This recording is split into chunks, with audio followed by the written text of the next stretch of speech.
Welcome back to another episode of Paranormal Unveiling with your host, psychic medium, and lead investigator for the Paranormal Science Investigators team, Josh. Now sit back, relax, and enjoy the show while we talk about pretty much whatever the hell we want, as long as it's weird, true, creepy, controversial, or informative about the paranormal. So follow me as I try to give you a peek behind the veil.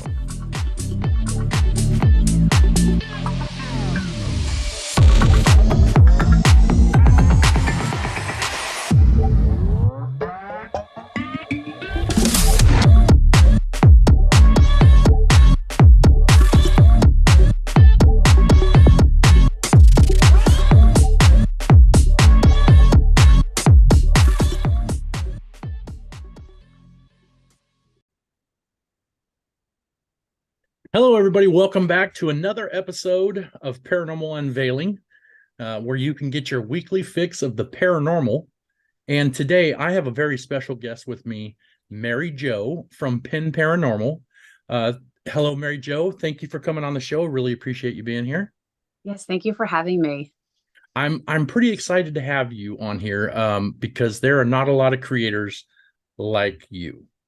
Well, there are some, but in my personal opinion, very few people have the items that you have and do the investigations that you do.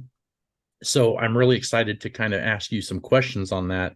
The first question I have to ask, and I have to ask everybody, is how exactly did you get into the paranormal? Is this something that's been going on your whole life? Did you fall into it? How exactly did you get started into the paranormal?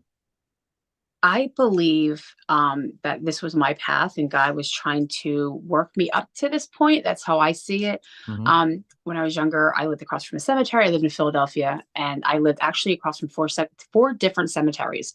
So I would see things growing up, and it scared me a lot. So I was always scared of the paranormal. Then I was about, maybe, I'm not really sure the age, 11, 13, somewhere like that. I moved into this home that I'm in now. It was obviously my family's home. And I would hear things up and down the steps. I would have a lot of weird premonitions about like demonic. So I would have nightmares, and I couldn't say the word demon. I couldn't say the word Satan, because I would get this image in my head that something was trying to take my soul, to where it got so bad. There's me like 15, 16 years old sleeping on the side of my mom's bed. And then she would get up to go to work, and then she's stepping on me. So then finally I came out and told her that I'm scared to death. Something's trying to come after me. It's trying to, like I was seeing things, hearing things, and crazy stuff. So we did go to my pastor. We did talk about it. And I was still scared because I'm a child. Right. And so I was always scared to death of anything paranormal. When I bought my first house when I was 20, it wasn't that far from this house. First thing I said is, this house haunted? And they're like, no. I'm like, are you sure? Can you prove it? And they said, no, it's not. Well, it was. So that area was a satanic area, which I didn't find that out. So back in 98, there was no TV shows. There was no nothing. Only thing that I could watch paranormal wise was Sylvia Brown. So I learned a lot from Sylvia Brown, just watching her and communicate with spirits through her.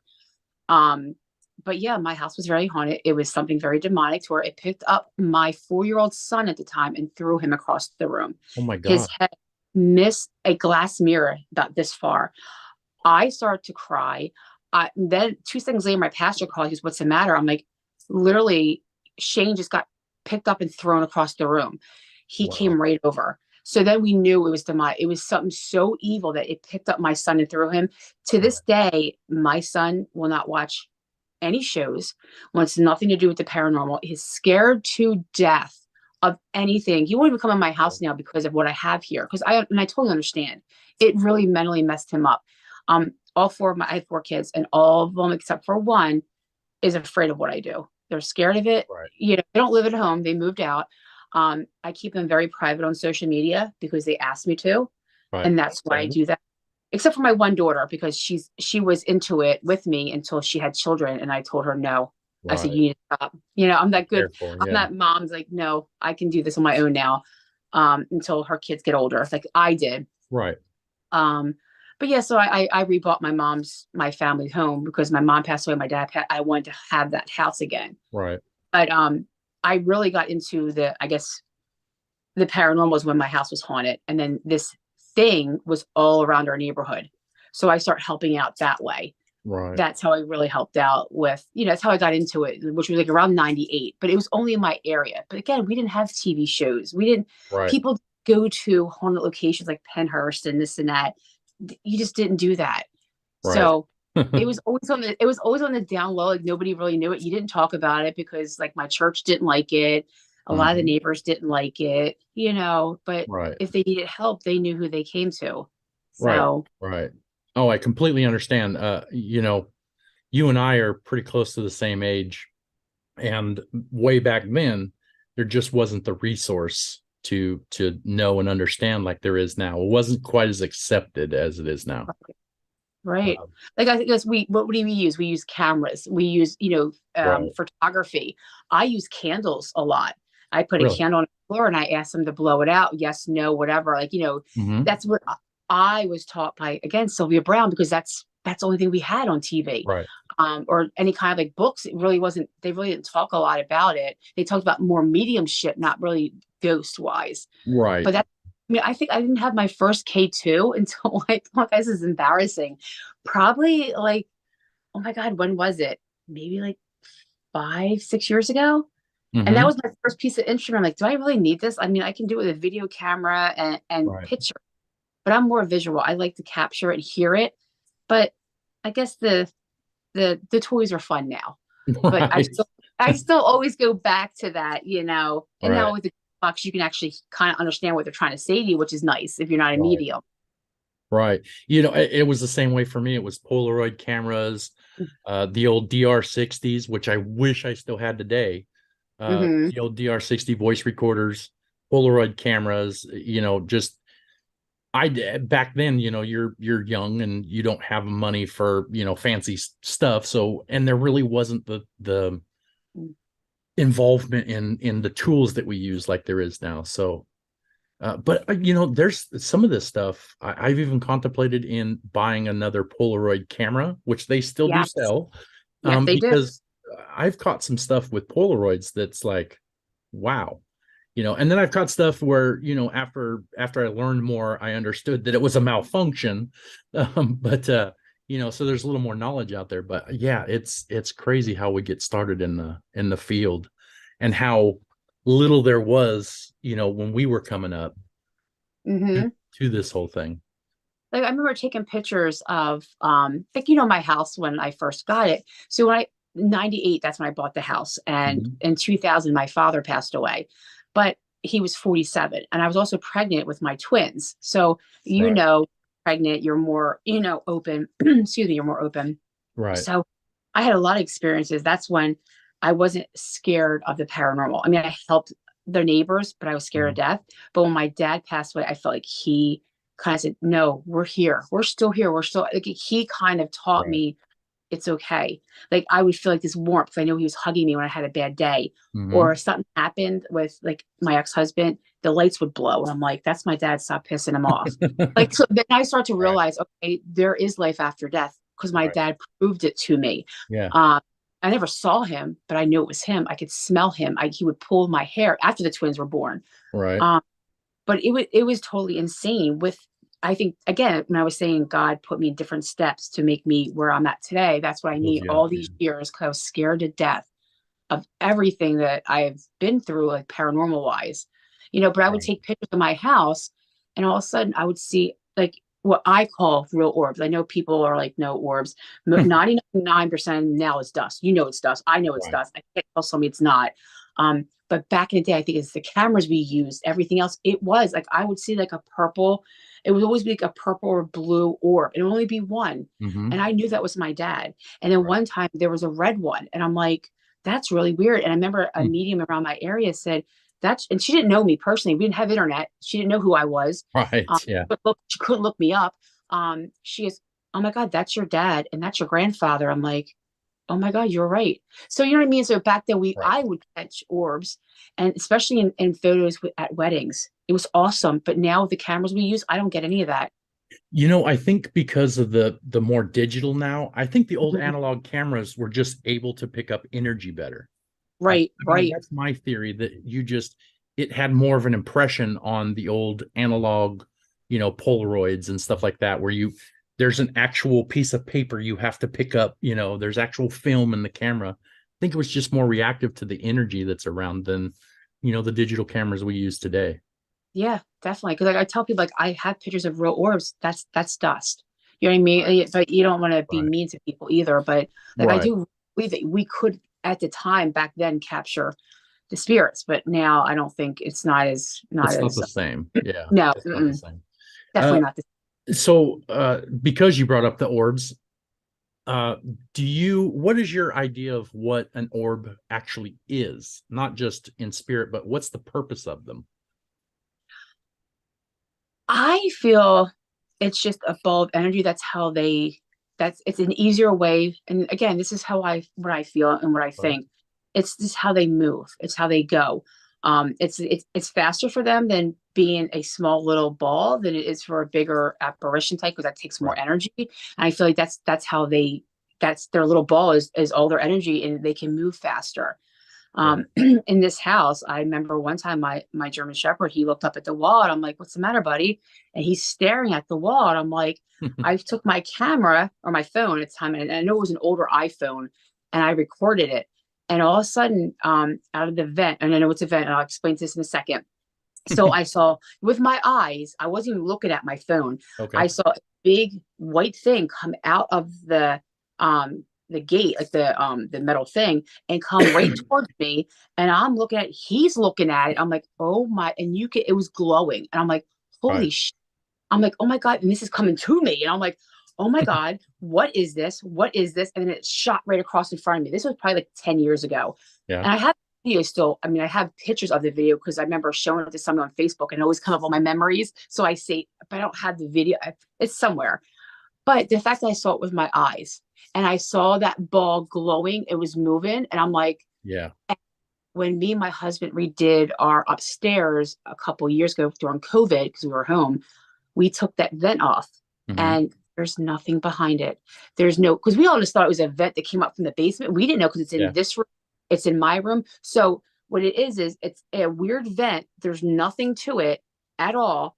Nothing Nothing, connecting. nothing there except for a fake vent. And I'm like, what is this? But my husband said they might have done work, duct work to do an air conditioning, but never did it. But there's nothing there. Right. It's all blocked off. And I'm like, so this whole time I thought, well, maybe that was no, it wasn't. But I knew it wasn't because it was moving.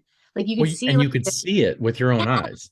I yeah, it think was moving. this is my opinion, and I've come to believe that how you do, that it's kind of a transition for them to, as a conveyance, for them to move from place to place. It's just easier to be in a ball, like you said.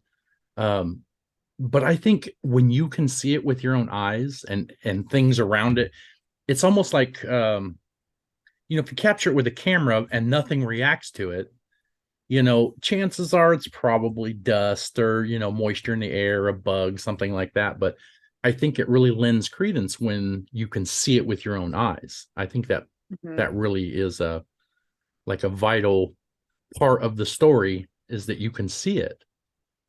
Right. Yeah, definitely. Yeah, if you see it, it's not dust, because, Right. Yeah, you and don't see also dust it's like very that.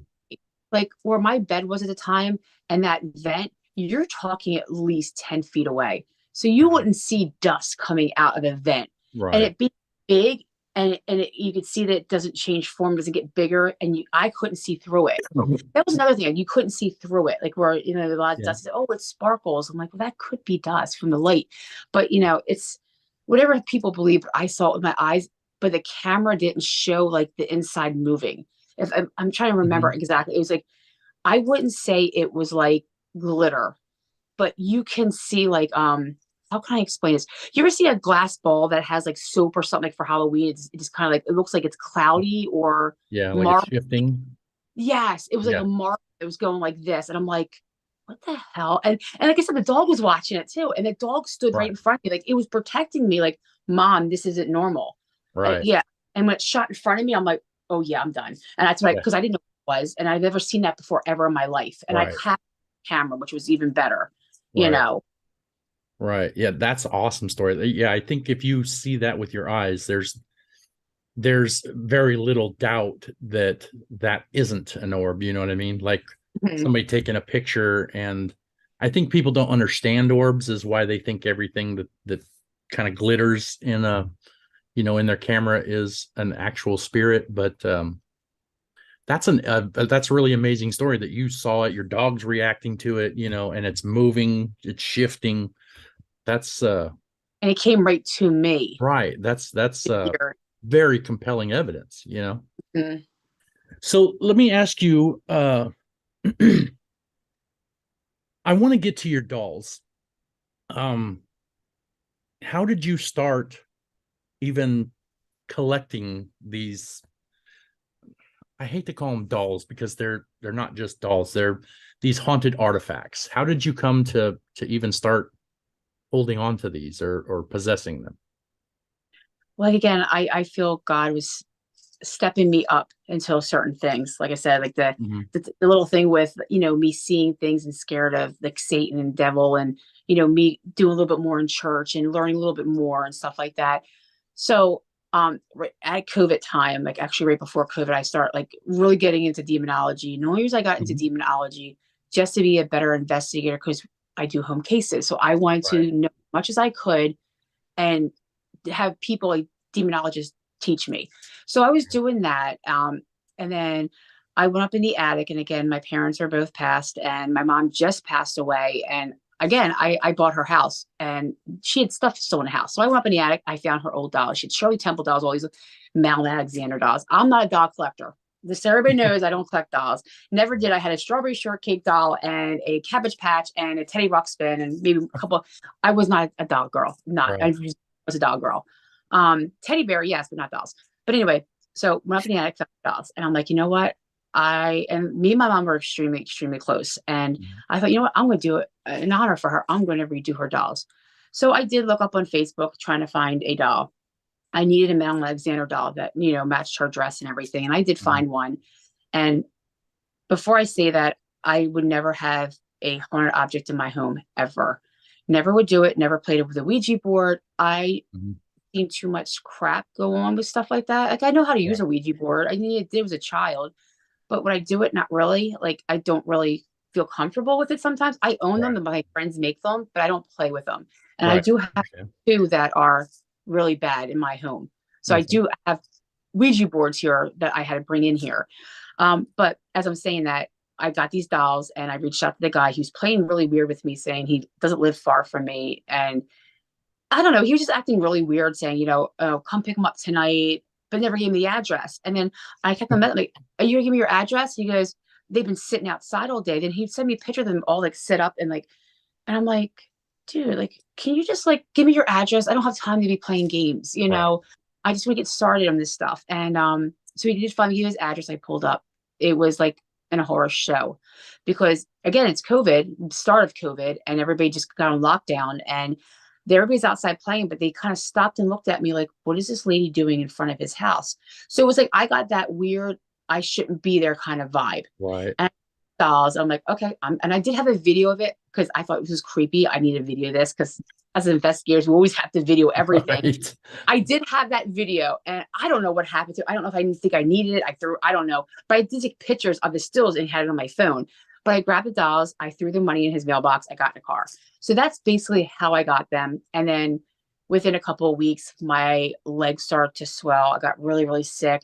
I had to go back to work because I work in the medical field. I wasn't out Mhm. very long.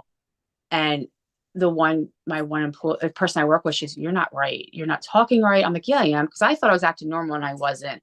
So Mhm. they thought maybe I had COVID. I went to a doctor and they called me at like 5, 6 o'clock in the morning. Said I had to get to the ER right now.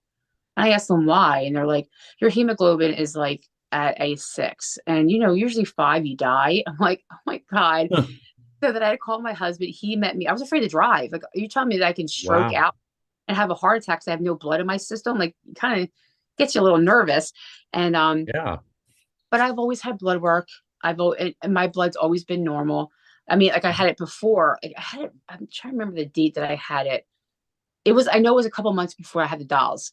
or maybe it was Hmm. like a month before the dolls. And so when I got to the ER, they started giving me units of blood, and I'm like, but I was in a trauma unit. So if I used to work in a hospital. If you're in a trauma unit, that means they think you're going to code. So I'm Right. looking like, oh shit, this is not good. My Right. heart's, and then there's dumb blonde me brings out my, because I had like a whole bag full of stuff because I knew I was going to be in the hospital for a while. Right. I bring out the computer and I'm watching Poltergeist. Yeah, there's me watching Poltergeist as I could stroke out. I'm not all there, but yes, I was watching Poltergeist and I had the nurses going by saying, Carol Ann, Carol Ann. But I was trying to make light of me getting blood because I didn't really like the fact that I'm having all this. I had 4 units of blood. It just freaked me out. But it took a long time for them to even get my blood up to even somewhat to where they can release me. Then when they did release me, I came home and it dropped again. So I was going to a doctor's every day, getting blood work, getting iron trans. You can't do that much because it's not good for your system. Right. But give me 4 units of blood. It was really bad, they said. Like usually I think it's usually 2, but it was life Yeah. threatening. They had to give me 4. Um, so somebody reached out to me, and I forget how long ago. It was like within like a month or so. And said, "Listen, it's the dolls. You have to put the dolls in the shed." I'm like, "Listen, everything is not haunted. Everything is not demonic." I said, "It's not the dolls. Like, just put them in the shed. I'm telling you, it's the dolls." What do you know? I put them in the shed. It's probably like 20, 30 feet from my house. The next day, I go to the doctor's to my blood work. He goes, "What did you do?" He goes, "You came up like 4 points. What did you do?" And I'm like, "Couldn't tell him I put dolls in the shed." Right. Yeah. And so that's how I knew. But then again, the demonic started coming out because it started making me feel guilty for me keeping those dolls out in the shed. Hmm. So then I kind of went out there and I'm like, I have to bring him in. I have to bring him. It made me feel like I had to do it. So I did bring him in and I stuck him on a chair. I'm like, listen, you have to be good. Don't touch me. Don't go near my husband. Don't go near my animals. Just leave me alone and you can stay here. I just thought they were haunted. So I didn't think it Right. was anything bad. And it was good. And and again, people were on lockdown. I'm still working. I would come on live at night and do like, investigations with them because people wanted to see it because nobody could leave their house. Right. That was a mistake. You really shouldn't investigate with your haunted stuff or in your house. Right. But again, I was doing it because we were all stuck home. Well, they were stuck home. Yeah. Um, and then I did have a case that I had to use frankincense for, and I had a little ball of the frankincense, like a new container, and I wanted to try it in my house before I went to the house, so I didn't burn me. Well, Right. I let frankincense in my house, and all hell broke loose. So that's how I found out it was demonic, and then my life went upside down really fast, like Wow. attack after attack after attack. Right. Yeah. So that's when I had to call a demonologist, and I reached out to him, and he works with the Warrens, and he told me how to make the case. And us trying to make the case was hell in itself because that thing was trying to stop us every which way we could. Right. Yeah, so it was bad. I mean, and we would hear like things screaming and doors slamming all the time. I would walk up in my hallway, and all the doors would go, and I'm like, Oh, wow. just keep walking. And you had to put that face on, like Right. you hear me. But let me tell you, I probably pissed myself because I was scared to death. I Right. mean, I understand. I can't say that I was scared to death. But yeah, it freaked me out a little bit. I'm Right. not gonna, because when you go to haunted locations, you don't get that kind of activity. Not You know what I usually. mean? So it's intense when they can do that all the time. You know what Right. I mean? Right. Now, have you, through your investigations, have you ever taken something from an investigation that you believe was part of the reason why that location was haunted? Have you ever taken that No. out and kind of kept it to help the people that you were investigating for? Oh, you mean like privates? Yeah, private residential cases. Have you Yeah, ever but taken like when an we go item to Penn out? or doing something. No, no, no. Like you go to a private home and you've got activity around this item. Have you ever pulled that out of the house and kept that so they were safe because you knew how to Yeah, that's what most of my stuff is back here. Yeah. okay. So I have a lot of different, that's what I was saying about like stories and stuff. I have a lot of them actually. Yeah. Um I've had one recently, a girl I went to high school with. And she reached out to me because she bought her doll at a very well-known store around me that sells haunted stuff. But this wasn't in a haunted case, but the daughter was drawn to it and wanted it Mhm. for Christmas. She brought it home, wrapped it up the night before, and my friend got rushed to the hospital for 4 days because she was having a heart attack or something wrong with her heart. Wow. But didn't put two and two together until her daughter started experiencing stuff. But then again, she was also investigating with that dot and then a Ouija board. And I don't know if Yeah. she called out a certain name that's for the Ouija board, if you know, the demonic thing, Mhm. or it was a friend that helped or thought about it. But whatever they did, they called this thing out. So you have a haunted doll that's really pissed off because it's like a couple 100 years old. Right. And Now you're they're agitating it. yes, and they're investigating with it, and they doesn't want to be bothered. Right. Um, Other things were going on in the home too. I don't want to say, but then you have the Ouija board. So I first took a doll out, and that's when I was hearing whispering in my kitchen because when I bring an object home, I keep it downstairs. I don't bring it up in this room. So this room is all protected with bay leaves and saw and all that crazy stuff. So the energy stays in this room. It Hmm. doesn't really right out. But when I bring that haunted object, again, it's down in my kitchen, and I work with on it for a couple of weeks. Then I bring it up here when I get all the evidence, and I ask them usually to write it down. If people send it to me in the mail, I usually ask them to write it down. Don't tell me, just write it down. And then I investigate it, find out first, and then I read to see what they got, and then I confirm with them. But then I usually end up keeping them because they don't want it back. You Right. know. Yeah. Yeah. We just did a case a couple of months ago that one of the things that was happening in the house was um, the lady had a set of dolls, and we ended up taking all of them out because we were afraid that if we just took the one, because of all the things that were happening at the house, we thought it may disperse into the other. So we just kept the group together, put that in a case and sealed that and took that out of the home. And it's so weird because I don't think people understand. We did an experiment where we took these items out of the house, and you could feel the change in the house, Mm-hmm. and then brought them back in, and you could feel the change when they came back in. Yeah. I don't think people understand some of the energies that a lot of us, we go antiquing and stuff like that, and you grab something, bring it home, you don't know where it's been, you don't know what's been done to it, who's been around it, and here you just brought something in your house you probably are going to regret you did. Exactly. And that's why I do what I do. It's not about I do, don't get me wrong, I do like going to those really haunted places and having just relaxing, just doing my thing. But when Right. you have also you have a child that's scared to death, and it's a whole different, and a lot of investigators, don't do that anymore. But that's what it's not about TV. It's not about any of that. It's not, social media. It's about helping people, and people don't get that. Like I said, I have a lot of objects here that I can go on for hours of what their history was. Right. Um, and the reason why I do a lot of the telling their stories is because I tell them like, hey, listen, this isn't smart. You should not have these things in your home.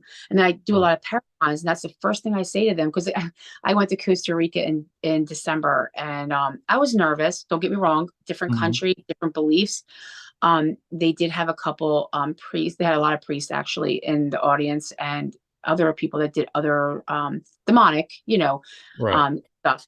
Those demonic people came to see the demonic stuff and to worship God, their God, I guess you would say. Mhm. And to me, as here in America, we don't really have that issue. I mean, we do, but we don't. Like people, Yeah. you know what I mean? Like it was just totally different over there. And A different but culture. yeah, definitely. And when I saw this priest, I'm thinking, oh no. And then, but I went on, and I guess they thought I was over there to, try to get famous or whatever and try to gloat on the objects. Well, people didn't realize I was telling you stories. I was telling you this is what happened to this family and showed you the proof. I was talking about a story that, I had a case that I had to go to that we found out that the person of the house, which was a halfway house, and some of the people that still live in the halfway house, are trying to recover from drugs, but they were doing Ouija boards underneath the house because I started seeing maggots underneath coming up from the ground. But the guy would Mhm. never let us in the house. So eventually we found out that they were doing this stuff, and this house was. You could feel as soon as you walk in, I couldn't breathe. So that I've never felt so much bad energy in my life. Right. I knew I walked in there. Um, to make the long story short, I wanted to tell her what was going on, her and her boyfriend. She said, listen, I'm going to Florida. I'm going to Florida for my birthday. I need to get away. We need to get away because he was very mentally abusive, but it was Mhm. only why they were in the house. They went to Florida. I said, listen, call me as soon as you come back. Right. Please call me. I need to tell you what's going on. Because I was worried because I knew what was going on. Well, she came home that night. He killed her. Oh my God.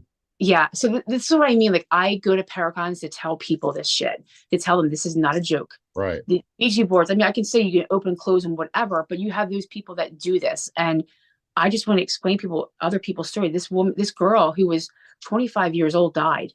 And so did her boyfriend over a house. And I wish I would have told them before, but she didn't want to, she wanted to have a vacation. And I didn't find out till a year later because I kept on messaging her. I'm like, are you okay? Are you fine? And she would never answer her phone. Mhm. One day I had this weird thing to look at her Facebook. And then I started a remembrance. So it was like almost to the day Wow. of that year of her death. So something was telling me, her or somebody. And then I reached out to her mom, and then her mom was like, oh my God, we were looking for you. We were looking for you. And I told her what I got. And she goes, we knew it. We knew it. So Right. she gave me the okay to use her daughter's story, to use her daughter's picture. So that's what I do. Those Right. power let people know this shit is not a joke. And I keep on telling everybody's like, oh, happy, like, I got a haunted doll. I'm like, okay. Do you You know know what how to take care of it? That's I mean? always my first question. Yeah, but some of them aren't as bad, or just they might just have a lot of energy to them. But if you have a really haunted doll, it's going to affect you if it's good or bad. It's going to affect you no matter what.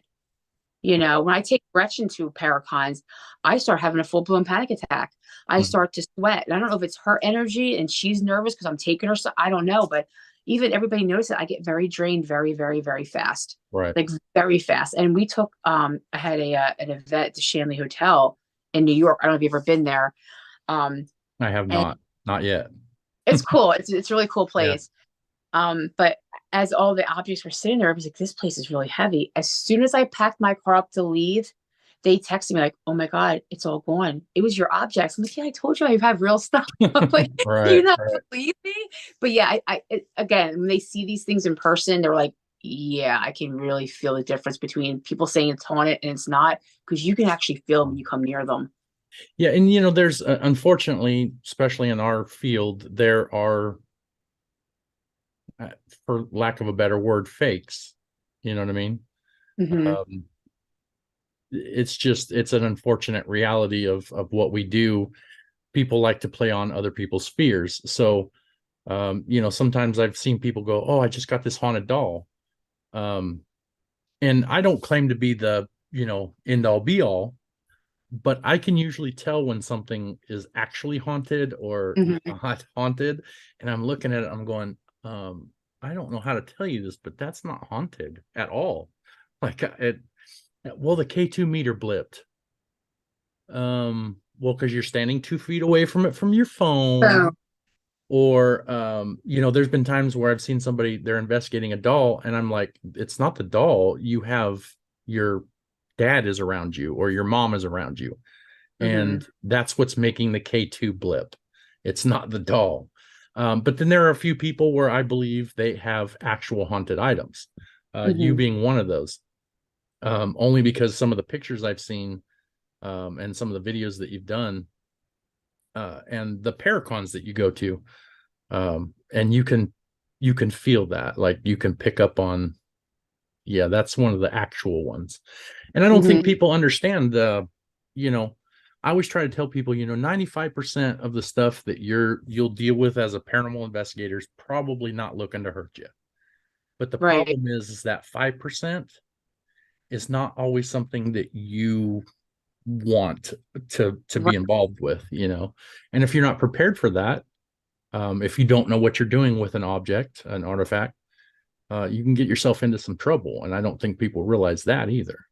No, they don't. That's the only reason I do these paracons. It's not to sit there and grope that I have. It's like, no, I'm trying to teach people do not own these things. I mean, Right. and especially I had one guy, and this was a while ago. He was obsessed about getting a haunted doll.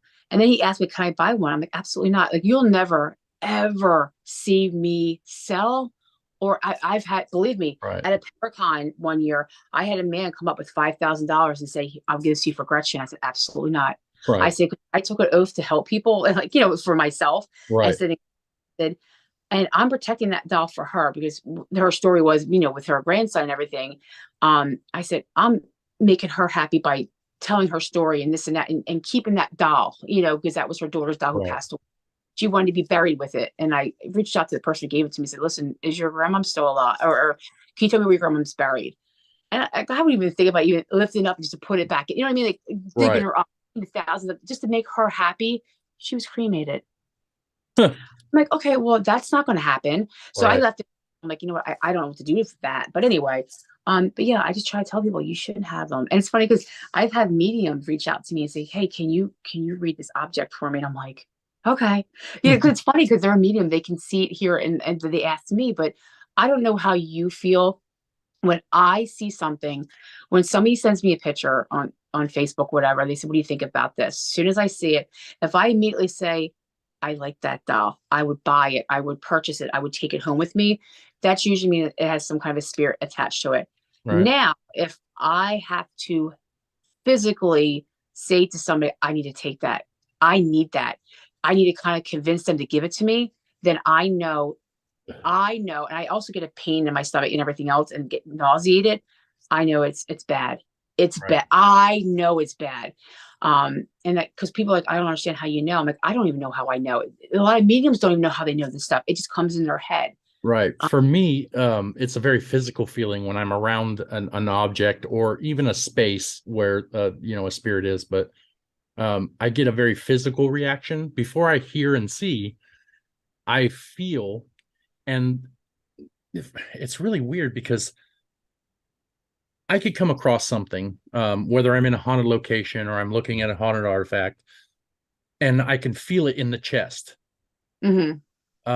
When it's something bad, I feel that all the way through to my spine, and the worse it gets, like it's painful. Okay. And that's kind of how I can gauge whether this is something good or bad or, you know, malevolent, not malevolent kind of thing. It's a very physical reaction for me. Hmm. Yeah. So everybody has a different way of Right. Yeah. It's just me. how I've learned to feel through that. I do a lot of work with elemental energy, which is a Cool. very physical feeling for me. And I know there's debate on even that topic, but it's kind of like the orb sometimes, Well, Uh, with elementals, people think there's no elementals. yeah, the people saying there's no such thing as an elemental, or okay, well then how come I caught a picture of one? Why would they Um, say it's not? The earth mate. Like, why would they say it's not? That's Right. Well, weird. for somebody like you and I, we understand. I've had cases where I've come across people are saying my house is haunted.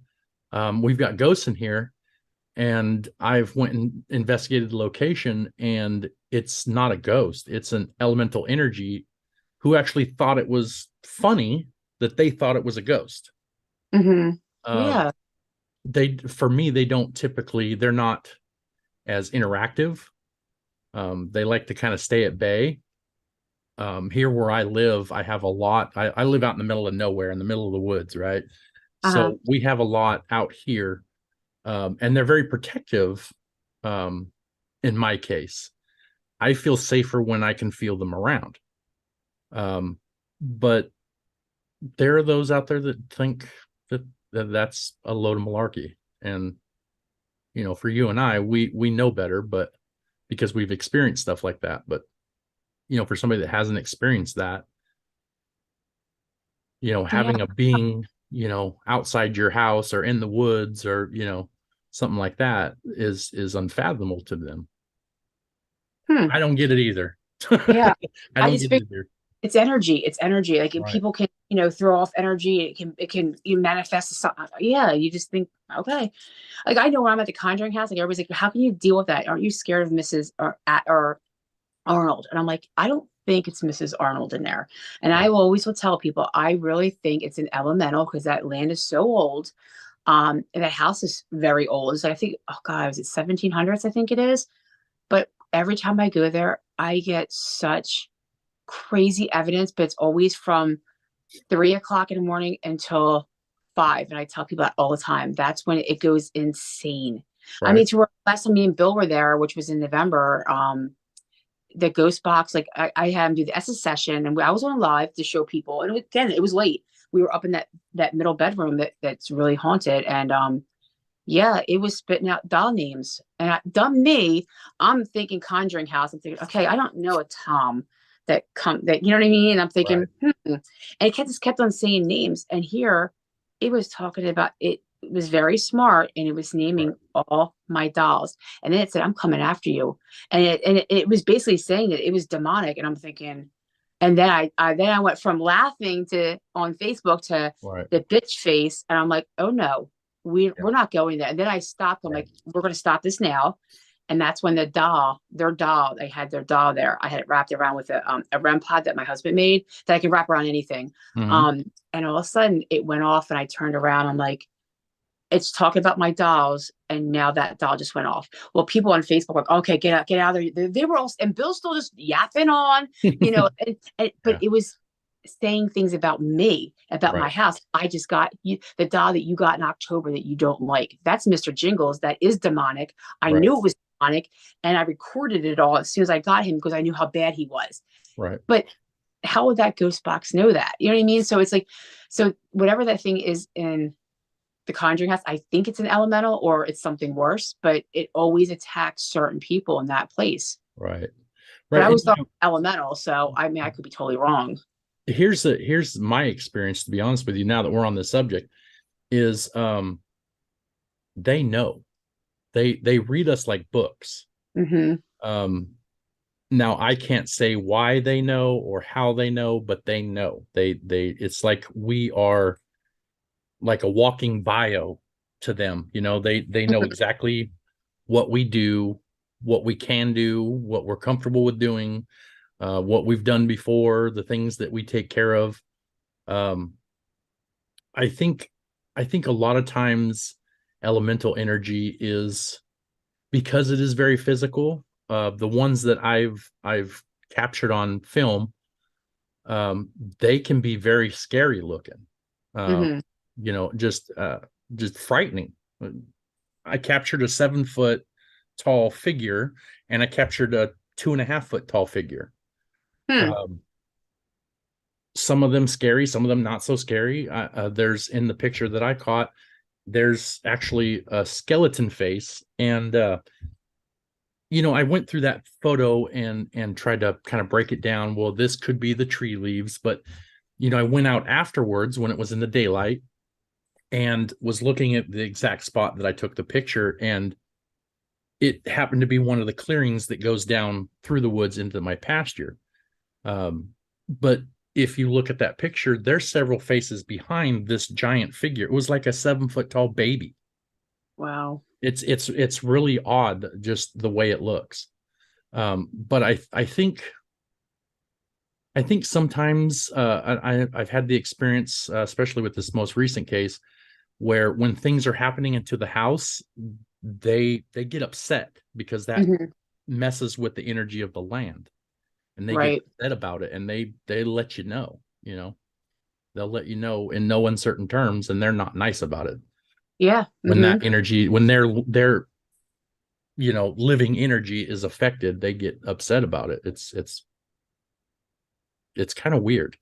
It's hard to really explain them sometimes, but just Well, when we did a haunting, I know somebody kept on saying to me, you can't talk about what's going on in your house. And I'm like, huh? So they would always call me, like, are you in your car? Are you just getting home? I'm like, yeah, why? I don't want to talk about this in front of, Lily, which is the bad one. right. And I'm like, but you do understand, like, I'm going to go home. It can read. It's an energy. It's Right. going to read. I don't have to, I can sit there and talk about it all day right in front of it. It knows what's going on. It Right. can read its energy. It knows more than I do, like what's Right. going on.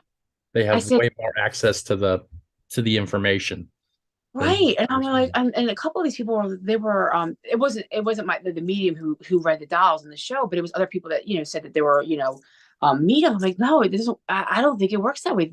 It already knows what's happening. That's why Right. everybody's getting sick.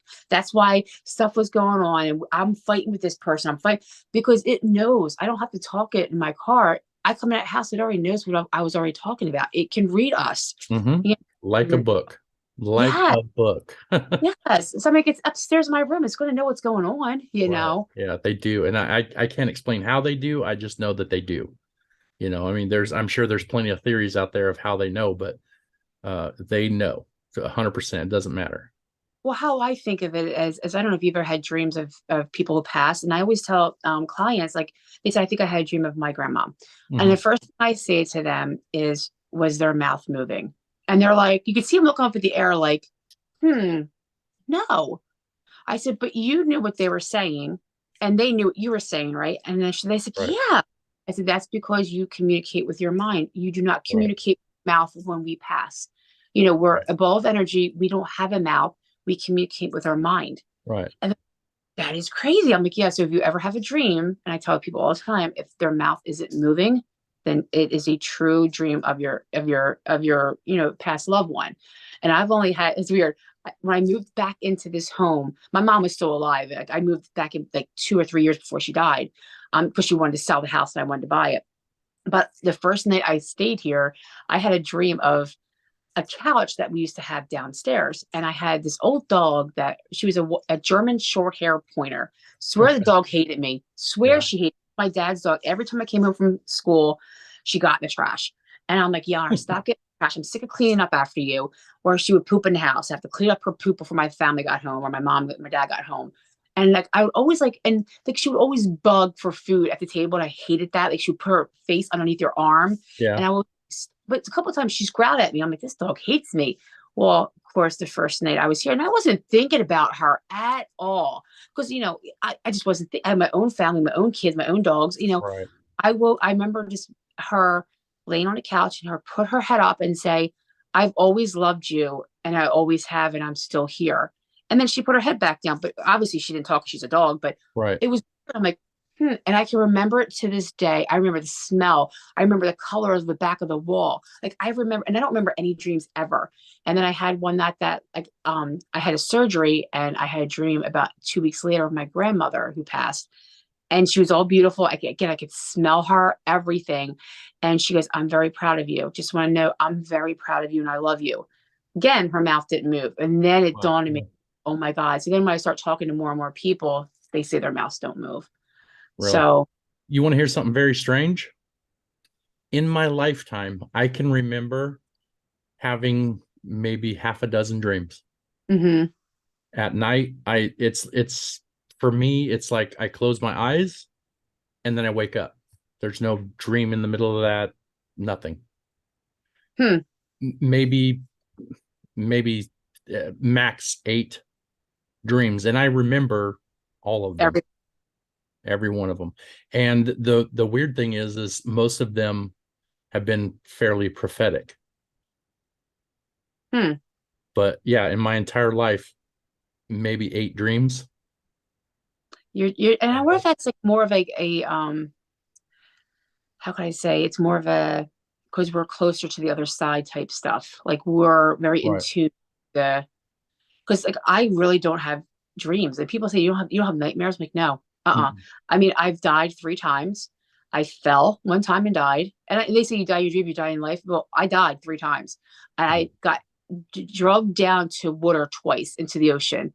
And I remember trying to get up and I couldn't get up. And I remember dying and seeing the light. Like Mhm. 3 times that's happened to me.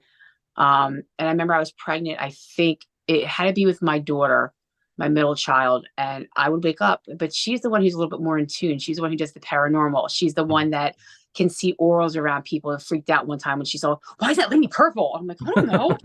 Right. like, why'd you scare me for? Like, what are you talking about? But Right. yeah, with her, when I would fall asleep, I would wake up and get swooshed out of like, I would see a white light and get swooshed. And I would lay there and I couldn't move. And I'm like, and I was there for like 5 minutes and could not move, couldn't talk, couldn't breathe. And like my soul was sucked back in. And I Mhm. remember going to the doctors and it happened all the time when I was pregnant with her. And I kept on saying to the doctor, what is going on? They're like, I don't know. But again, when the internet, because she was born in 98. So that was actually right before I bought that house. because I lived here. And this was my childhood room, and I lived in this room with my husband because we were saving up for a house. My ex-husband. But yeah, so the doctors couldn't explain it to me. But as we got into the field more, I started to realize that was me getting sucked out from the other Right. side. So I Right. believe I do go over there all the time because I don't remember dreams. Well, I bed, I'm out. I'm out at the light. right. See, I'm the same way. And it's like I close my eyes and I open my eyes when the alarm goes off or something. But now I've had a few experiences with astral projection, um, which have been very strange. Mm, I mean, details, and you can feel like one astral projection I had. We had a house fire here, so we moved into a rental house that's not far from our property here, and I remember distinctly walking down the rocks of the dirt road, and I remember feeling the rocks give and shift underneath me.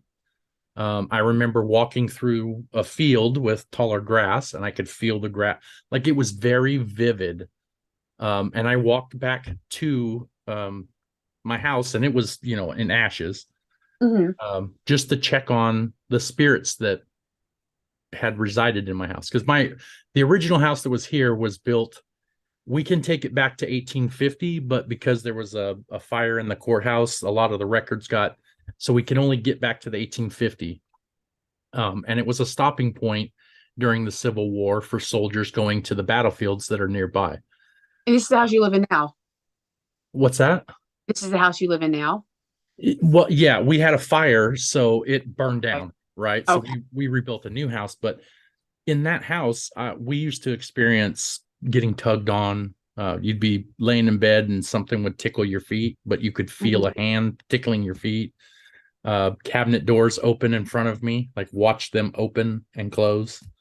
We had a few spirits there, and through communication, we figured out that there was four that were kind of attached to the land here, but and we still have those now in the new house. I've invited them, because they're good, Mhm. and they were here before me. They loved this land. I wanted them to stay here. There's no reason for me to get rid of them. You know what I mean? We're all the entire family is okay, kids and all. Um, but yeah, I've had some really weird astral projections. Um, but as far as dreams, maybe 7 or 8 in my Mhm. entire life. And I'm talking, I'm about to be 46. So, that's a long time. And I can remember stuff back to when I was, 7. Um, I'm kind of a weird guy, but, you understand that. We hang out with weird people sometimes. Yeah. I Uh, don't remember much when I was a child. I don't remember much living back at that house. Like I remember what it looks like a little bit. I remember my dog flipping backwards and dying. Like I remember that. I don't remember anything else. And I think I stopped that because of what I was seeing in that house right, from, yeah, right. yeah. It's kind of a traumatic response. I know. Now I have that too, but there's things like, since I was about 7, I always knew, since I'm 7 years old. Now, what 7-year-old thinks about this? Since I was 7, I knew that this was my last lifetime here. Hmm. That I don't, if you believe in reincarnation, I don't come back. That this is it for me. After I'm done here, um, I move on to a different job in the afterlife, I think. Now, what Gotcha. 7-year-old has those kind of thoughts?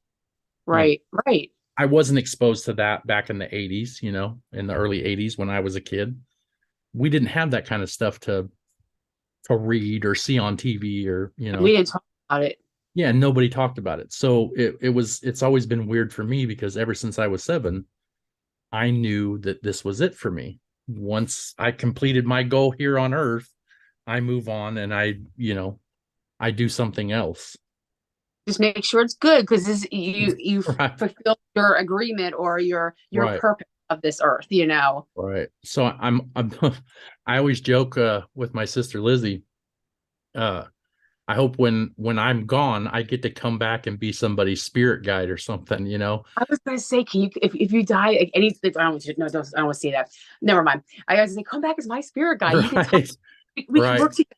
I I don't want to say that. definitely I definitely want to do something like that if that's possible. I want that's kind of my position and my belief is I want to come back and help somebody understand their gifts and help them with the information and, help others, help them help others, like I Yeah. kind of like what I do now. But They said that we can't, like, I just know from, you know, church and everything else, like certain churches believe in reincarnation, some of them don't. Depends right. on who. I always believe that even though my church says ghosts are not real, they're all bad. I don't, because I can, not that I can prove it, but I can. You know what I mean? But Yeah. I don't want to go against the church. I still love whatever everybody Right. has their. But our church doesn't believe in reincarnation, but I know Catholics do. Right.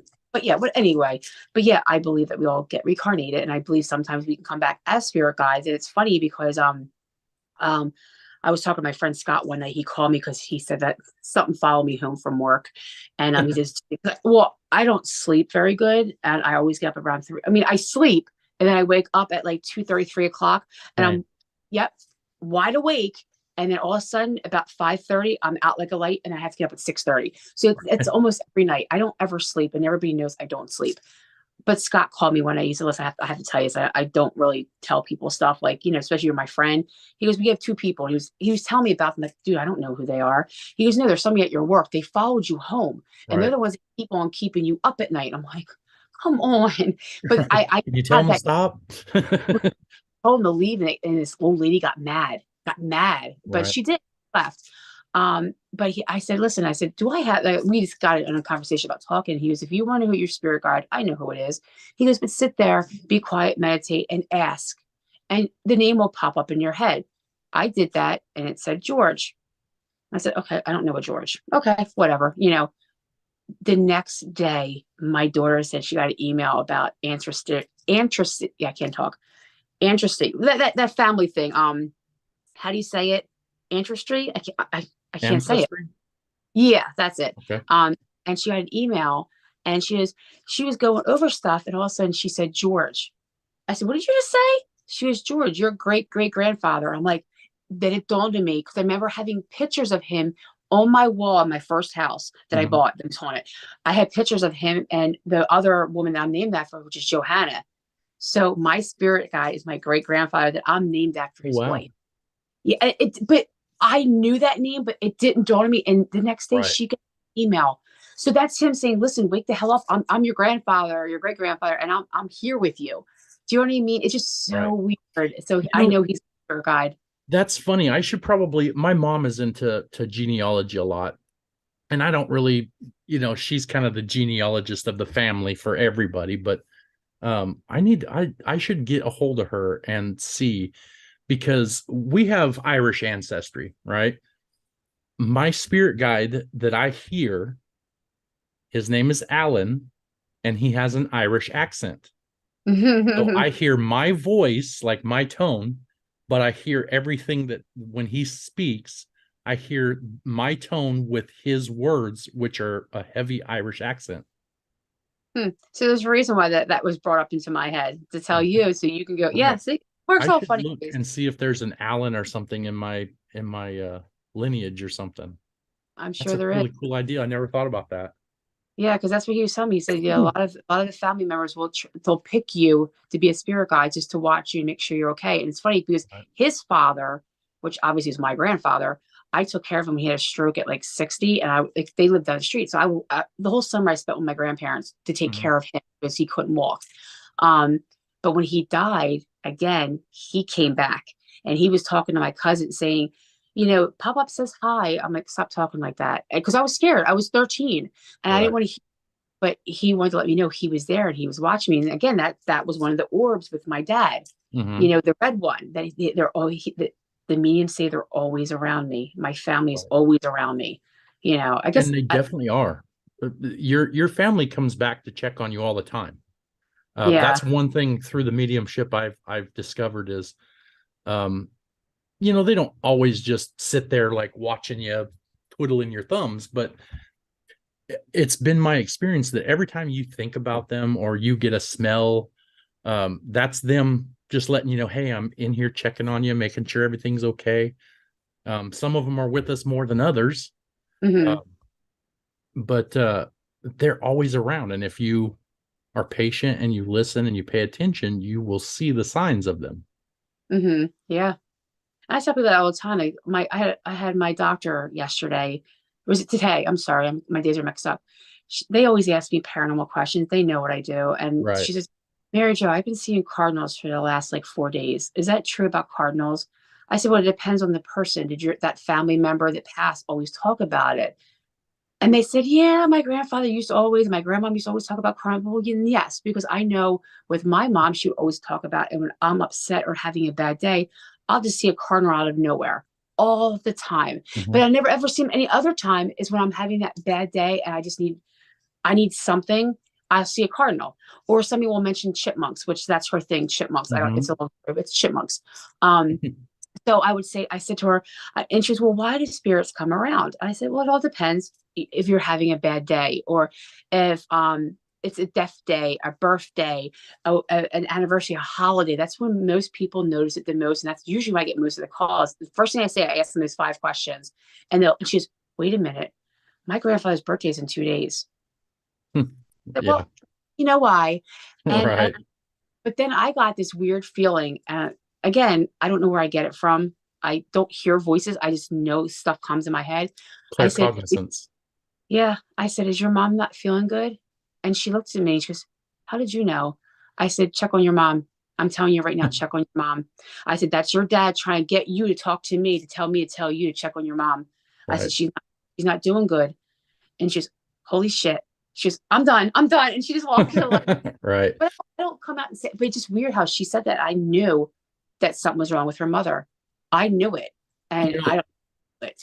that's an excellent story for me to transition into a question for you. Um, Uh-oh.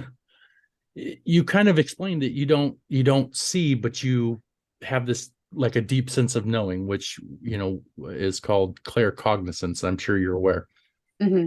Do you believe that that is an ability bestowed on you? That was given to me or somebody, is that what you mean? That you have claircognizance, you have mediumship abilities. I would never say that I'm a medium just because like I have a Right. lot of friends and I see what they do. But it's just weird how I know stuff. Everybody tells me, not everybody, but some people that are mediums say that I have it. I just Mhm. choose to block it because of what happened to me as a child. Right. I don't know if that is, but I really don't remember much as a child. I remember again this weird looking, and I explain to people, and I say this all the time. It's like watching Poltergeist when that flowy thing comes down the steps. I Mhm. saw one come up, and that's all I really remember. But I remember being scared to death of going upstairs, going downstairs, never going in a basement ever, ever. I would ever go in that basement of that house that I lived in. Scared to death.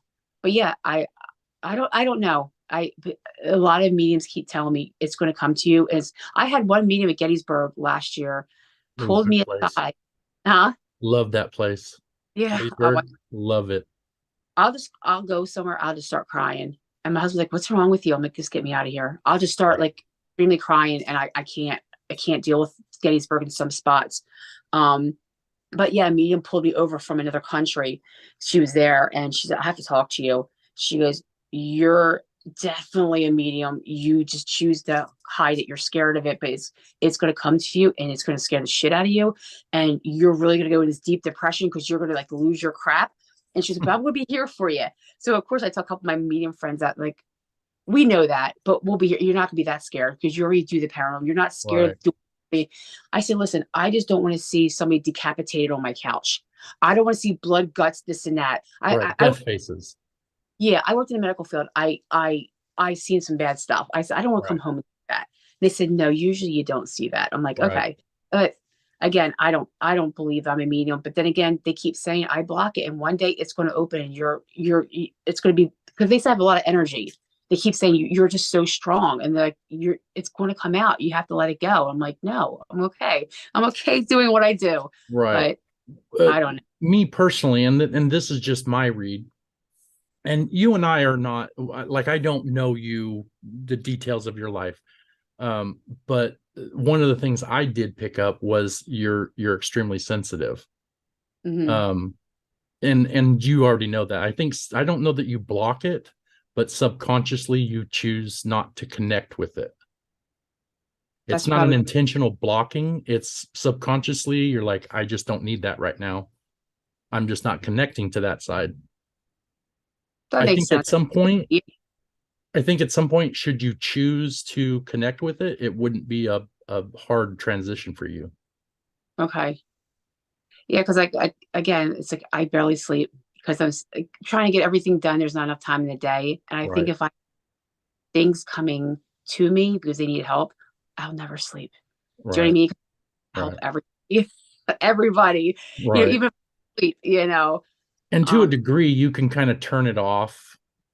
I mean, like I have moments where something comes in. I call them transients, where you just get something just kind of like, hey, this guy knows he can see me, feel me, hear me.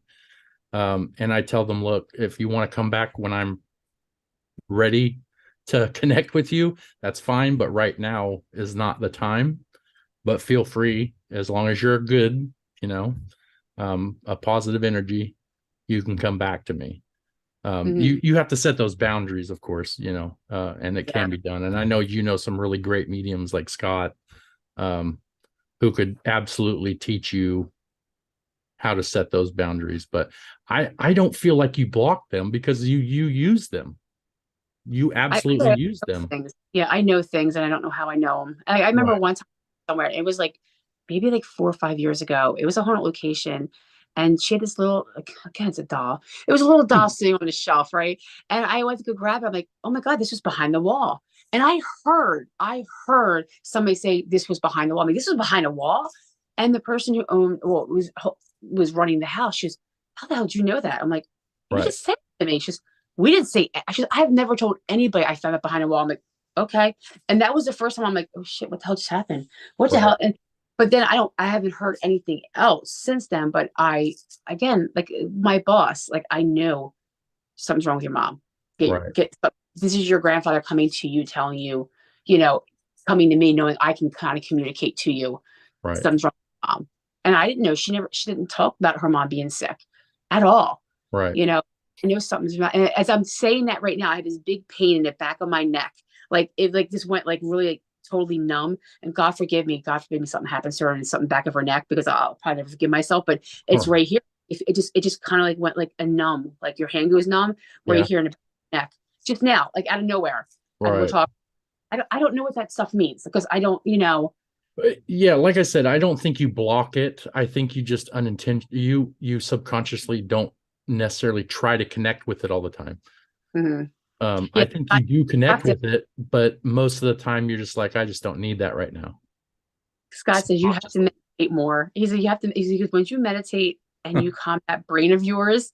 I said, dude, you have no idea. My ADHD is out the roof. I can't sit there. He's like, so is mine. I'm like, listen, I can't. And it's funny when I drink, when I do, that's when it comes out. That's when all of a sudden I have diarrhea of the mouth and I freak everybody out. So I try not to do it anymore because as soon as I start drinking, I'm like, yeah, Because yeah, you lose that inhibition to not connect. You you right, you subconsciously allow it. So right. yeah, I think me personally, this is just my personal opinion, and you've probably heard it before that um I know in my journey it was very rough in the beginning because I didn't understand what was coming to me. I was hearing voices. I thought I needed to be checked into a institution in the beginning because I was going crazy. I didn't understand anything. For you, you understand a lot anyways, so you're kind of ahead of the game on that. But should you choose to connect, the transition wouldn't be as traumatic for you. But Right. Scott is right. Meditation is the key. And I'm a lot like you, where my brain runs wild if I try to meditate. And should you want to, I have a meditation that I use called 8D meditation. Okay. And it actually uses frequencies that they use in psychological treatments. Hmm. It has some of those frequencies in there, but the sound moves. So you have to wear headphones or earbuds or something like that. But it almost occupies your brain so you can focus on what you're trying to focus on. It's Oh, really weird because I have the same problem. I'm like a squirrel sometimes when I try to meditate. I'm on this subject and that subject, and it has nothing to do with relaxing and calming down. Um, Yeah. so I've Well, if tried that. you make a noise, I'm like, what? Like when I'm like at Right. work and again, I work in the medical field and the patient's giving me like their medical history, all of a sudden I'll hear a noise. I'm like, and I'm not even listening to what they're saying now because I'm like, what was that? It Hmm. was like a noise, like something was there, but it was like distracted me. And that's how I am. And believe me, I would not mind if they communicate with me because it would make my job a hell of a lot easier. I wouldn't need a ghost box. I wouldn't need any of that equipment. Yeah, this is what, but then again, some people will say, I'll have like I don't have an object to kind of show you because they're all behind me. I did have okay, so I'll show you this. This one was attached to the Paracon. I don't know if you can see it. So this one here, this is my Hmm. flip doll. This was given to me by somebody who did he was reconstructing a house in New York. And when he pulled it out of the slave quarters wall, he saw it was wrapped in burlap. It had a rosary around it and still does. I still have her rosary. And all this stuff started happening. He got pictures of black masses, this and that. He brought it home. He started seeing it at home. His wife said, get rid of it. Contacted me. I brought it home and I started documenting this stuff. Hmm. When I had somebody read it, a medium, I'm like, nope, nope, and I'm thinking in my head, that's not what's going on here. Because I knew what was going on. Um, again, I know, but I'm thinking that's not right. That's not right.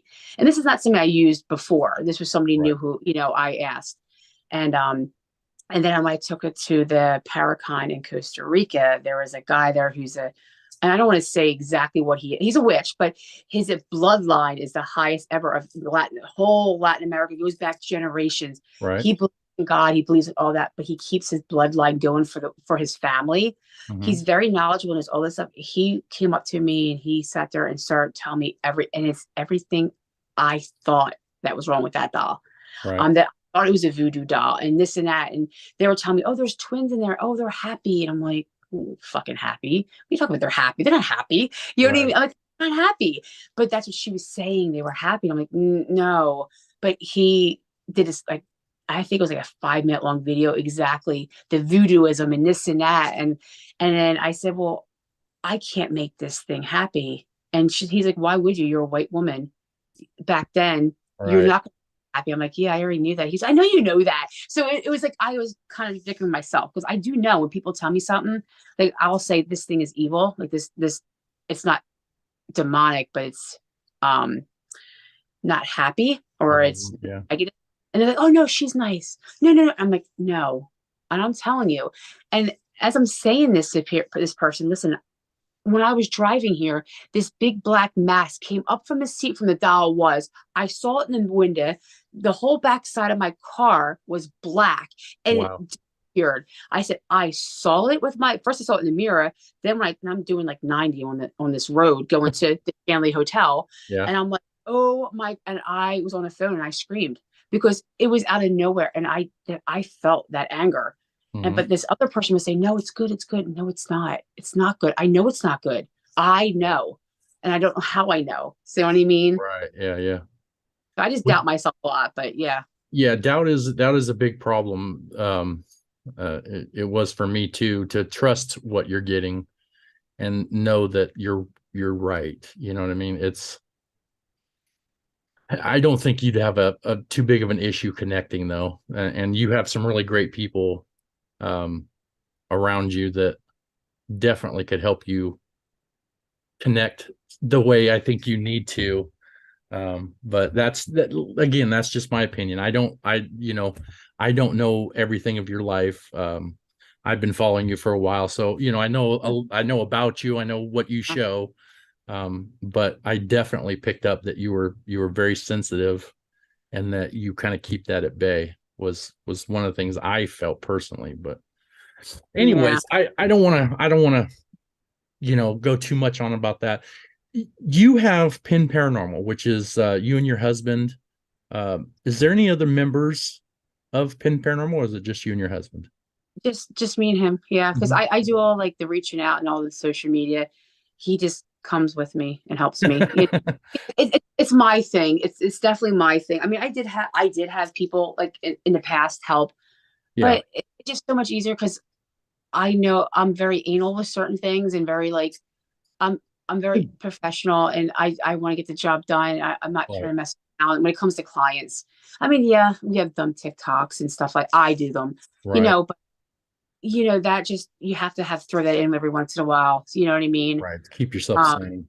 yeah, and I'm a jokester. I like to play around. I like to walk around with the Right. Annabelle doll and like Salem and Right. have We people all, come up. Yeah, I think we all do. you have You to have have fun. to. Yeah, you have You have to to. have a little bit of fun or you would go insane. And how I see it is, yeah, I have those stupid little toys and I mess around with stuff. But younger people go on that wall to follow me for that reason. But they have a problem, they know who they can go to. If they look under information, they know they can trust me. That's how I Right. see it too.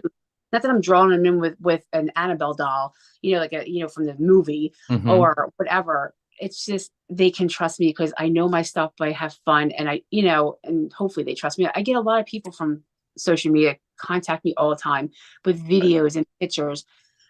And I will be honest with them, but I will tell you if somebody's sitting there saying, "Oh my God, this made my day. This picture is my mom," and of course, you can tell it's dust. But Right. I need this today. You don't understand. Like, can you just confirm? Because I really needed this validation today because I'm having a bad day. I will not tell that person that it's not your mother. I will say, you Right. know what? If you feel that's your mother, it is her. And I'm so glad you got that validation because I don't want to hurt Right. that person because they were Right. so happy they needed that.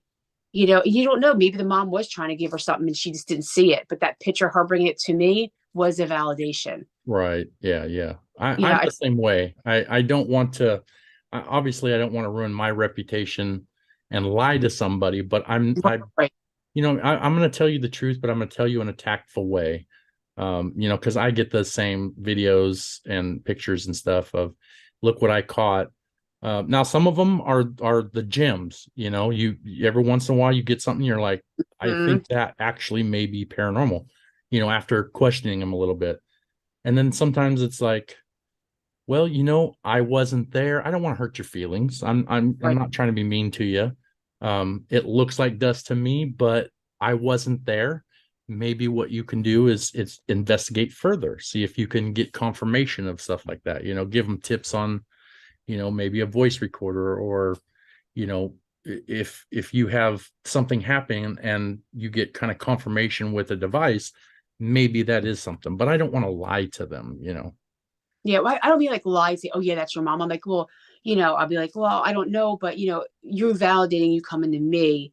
She Right. might be this, or this. I just would hate to say I would be like those people. That's dust, or laugh at their posts like some people do. It's like, Right. Yeah. they're not trained to do this. They're Right. watching TV. They're watching that stuff, and and if can, I've watched TikTok on like because it's funny, my TikTok consists of animals and mediums. Yeah. All this, it's weird. I get drawn. I didn't know any mediums before my mom died. No mediums at all. Like because I kept it really quiet with the paranormal because she hated it. She thought, because again the church was telling her it was bad. Right. um but as soon as she died, that's when I went public with it, and it was like it went haywire because I've been doing it for so long. I had so much Right. evidence. And but yeah, so it's just I don't know. Why is he even telling you that? See again, the ADHD just goes. Right. You know, You don't want to um, hurt somebody's feelings by telling them. You're not trying to break their foundation of faith in what they caught. yeah. So There's a tactful way of I wouldn't tell approaching. people. I don't know. I would, but I wouldn't because you don't want to lie to them either because that does Right. come. Yeah. But Exactly. yeah, just I try to be a little completely bit more understand. nice. Oh, and about the thing with TikTok, that's right. See, when I go on TikTok, there's a lot of mediums stuff on there. I've seen mediums that would have pictures of dust, and I mean a lot of it, and they're like, "This is dust. This is this," but we know it's dust. We know that's a bug because you can see its wings, but they said it's an angel. And then one time it was outside, it was raindrops, and she's, "Oh, look at all those orbs." I'm like, my God, people stop. Because then people Right. see that because she's a medium, she's got a lot of followers, she's true. I'm like, and you don't want to be like that person. No, so you kind Yeah. of have to God. So I think that's where they get a lot of the mixed information from, you Yeah. That's a know. big problem in our field. A big Hmm. problem. You and I were talking earlier that unfortunately in our field, people like to play on other people's fears, or kind of their belief system, and they're not always giving the most accurate information, which is unfortunate, but I don't think we're ever going to really get rid of that, because it's an ingrained kind of thing to feel the way we do about this sort of stuff. But it is what it is sometimes. But you've been on a lot of shows. You've been on several shows. A Let couple. me yeah. Well, and I think I've heard some other interviews that you've given where you've talked about that, and I don't want to make you go over all this, the same information, but I did want to ask you, when it comes to paranormal shows, especially in this day and age, how do you feel about them? Do you feel like they're um, accurate? Do you feel like they give kind of a false sense of what we actually do? How do you feel about these TV shows that are out now on the paranormal? So I know when I did them, I told them, do not lie. I said, do not lie about me. Do not like fake stuff, please, because it's my name. A haunting, they did very good. They did a really good job. They knew that that's what I wanted. I said, the only reason I would do it is as long as you tell the story and tell the story correctly. There was one part that they couldn't do, and they changed it around, which I understand. And I tell people that, and everybody's like, thank you for telling me. I'm not going to lie to you. Like, there's no Right. sense. The other ones I've done, again, it was evidence only, Mhm. evidence that I captured, and they would follow me. Most of those producers follow us, and they look for your evidence. They look to see what you do. They see that that you really do investigate and you really do have this. So with some of the shows, um, like I was on a haunted hospital, so I don't know, that hasn't come out yet. It's in Canada. It's not over here yet. So I recorded that last year. So, but I told my story. So I mean, they did at the end ask a couple questions and this and that, and say, can you say it this way? Can you say it? And I'm like, and they said, well, slam like the book, because a puzzle fell down. They said, do this. I'm like, okay, I'll do that, because I know that's understand you're trying to get a reaction from the thing falling. Right. And there was a couple that I filmed, and the first thing I said to them, because I didn't get that feeling from this show, and it was a newer show. I can't say the name yet. I didn't get that feeling from that show, and I walked in, and I said, "Listen, this is my name." I said, "I've been doing this for a long time. I don't want you to fake anything." I said, "Because I don't really. I'm doing this to better our community, to better to get information out. I don't want to lie." But I saw stuff that was going on I didn't like. I'm like, yeah, no. Right. So it all depends on the network. It all depends on the show. And it also depends on the investigator. And because usually they don't tell you you're an investigator. You notice that they don't tell you, because they don't want people knowing that you're an investigator. But most of those people on the show are investigators. Right. Um, or they know an investigator. That's how they got on it. Because, they would. Right. But if that investigator would just be like, hey, listen, I want this story to be truthful. And that's it. But I think a lot of people do it to be on TV, so they don't care what they have to say to get on TV. Right. That's not me, because that's not why I do this. I Right. do it to have other people understand what goes on in the paranormal field, that this stuff is true, this stuff does happen. Some stuff is scary, some stuff isn't, but not everybody does that. A lot of people would just want to do this to be on TV. And people don't understand. I've been on a lot of shows. I don't get paid for them. Right. I got paid $100 for one show. I really can't say what show it is, but it hasn't come out yet. Right. And again, it was evidence based. And it was because I had to take off a day of work. But most of them will pay for your hotel if you have to fly, or you have to fly, they pay, but Right. they don't pay you out of pocket or anything like that. But Right. again, a lot of people do it for fame or money. I don't do it that. And that's the problem. If people would just say, hey, listen, I'm not going to say that because that's not what happened, I think the field will be a lot better. Um, but you always have that person, like in high school, that Right. has to be better than everybody and has to do whatever they have to do to become that. And Right. that's definitely not me. Right. And unfortunately, I think dramatics kind of sell nowadays, it seems like. And I'm sure you understand what I'm talking about, where uh, the more dramatic they are, the more people watch them, the more money the show makes. It's like a vicious cycle that keeps going sometimes. And I wish really, like I've watched a few of the pieces that you've been in, and I wish more people would tell an honest story like you do. uh, that's, as an investigator myself, that's what I find fascinating is what your story is, what's happened to you, what evidence have you collected, seeing that evidence. That's important to me, but for the average person who's just interested in paranormal or likes to watch a paranormal show, it's not necessarily, what sells, I guess. Right. I mean, even a haunting, like they even said, like I had more than enough for a movie. That's how much Right. evidence I had. They only used the EVP that said die. I mean, my daughter, she came in one day to let my dogs out because we were away, and she heard something run down the stairs and say, "Mommy," and then stopped. She freaked out. I Right. mean, done this, but it was in my house. I mean, she slept over and seen things coming in and out of the kitchen. I said, "Yeah, there's a guy that followed me home and stays in our kitchen. He likes the kitchen. He don't bother me. He stays in Right. the kitchen. Right. It doesn't bother us." And every once in a while, the cabinet will open, and I'm like, okay, close it. But again, like there's no reason. I don't know. There's just no reason to lie. I mean, I know a bunch of people that have been on it, and I'm thinking, wait a minute, you've never talked about that, or they'll tell us the story and it's totally different. And again, a haunting, they said that a paper came to the house. No, it was on Facebook yard sale. I bought the dolls, but they can't use that because of copyright. They Right. can't Right. use the dolls that I have because it's copyrighted. Just like the Annabelle, they can't use Raggedy Ann. It's copyrighted. Right. That those little things they can't change. But the haunting was pretty much 100, like it was like 99% true. But again, that one thing they couldn't do, or Bill got his ass beat. Right. Yeah. That didn't happen. But he went through mental issues, like really bad mental, like they were afraid of domestic violence. So again, I understand why they did it. That he never hit me. It was Right. like he yell. Oh, he would be mad all the time, slamming stuff. So that's what they were afraid of for him, which they told me that, and I totally understand.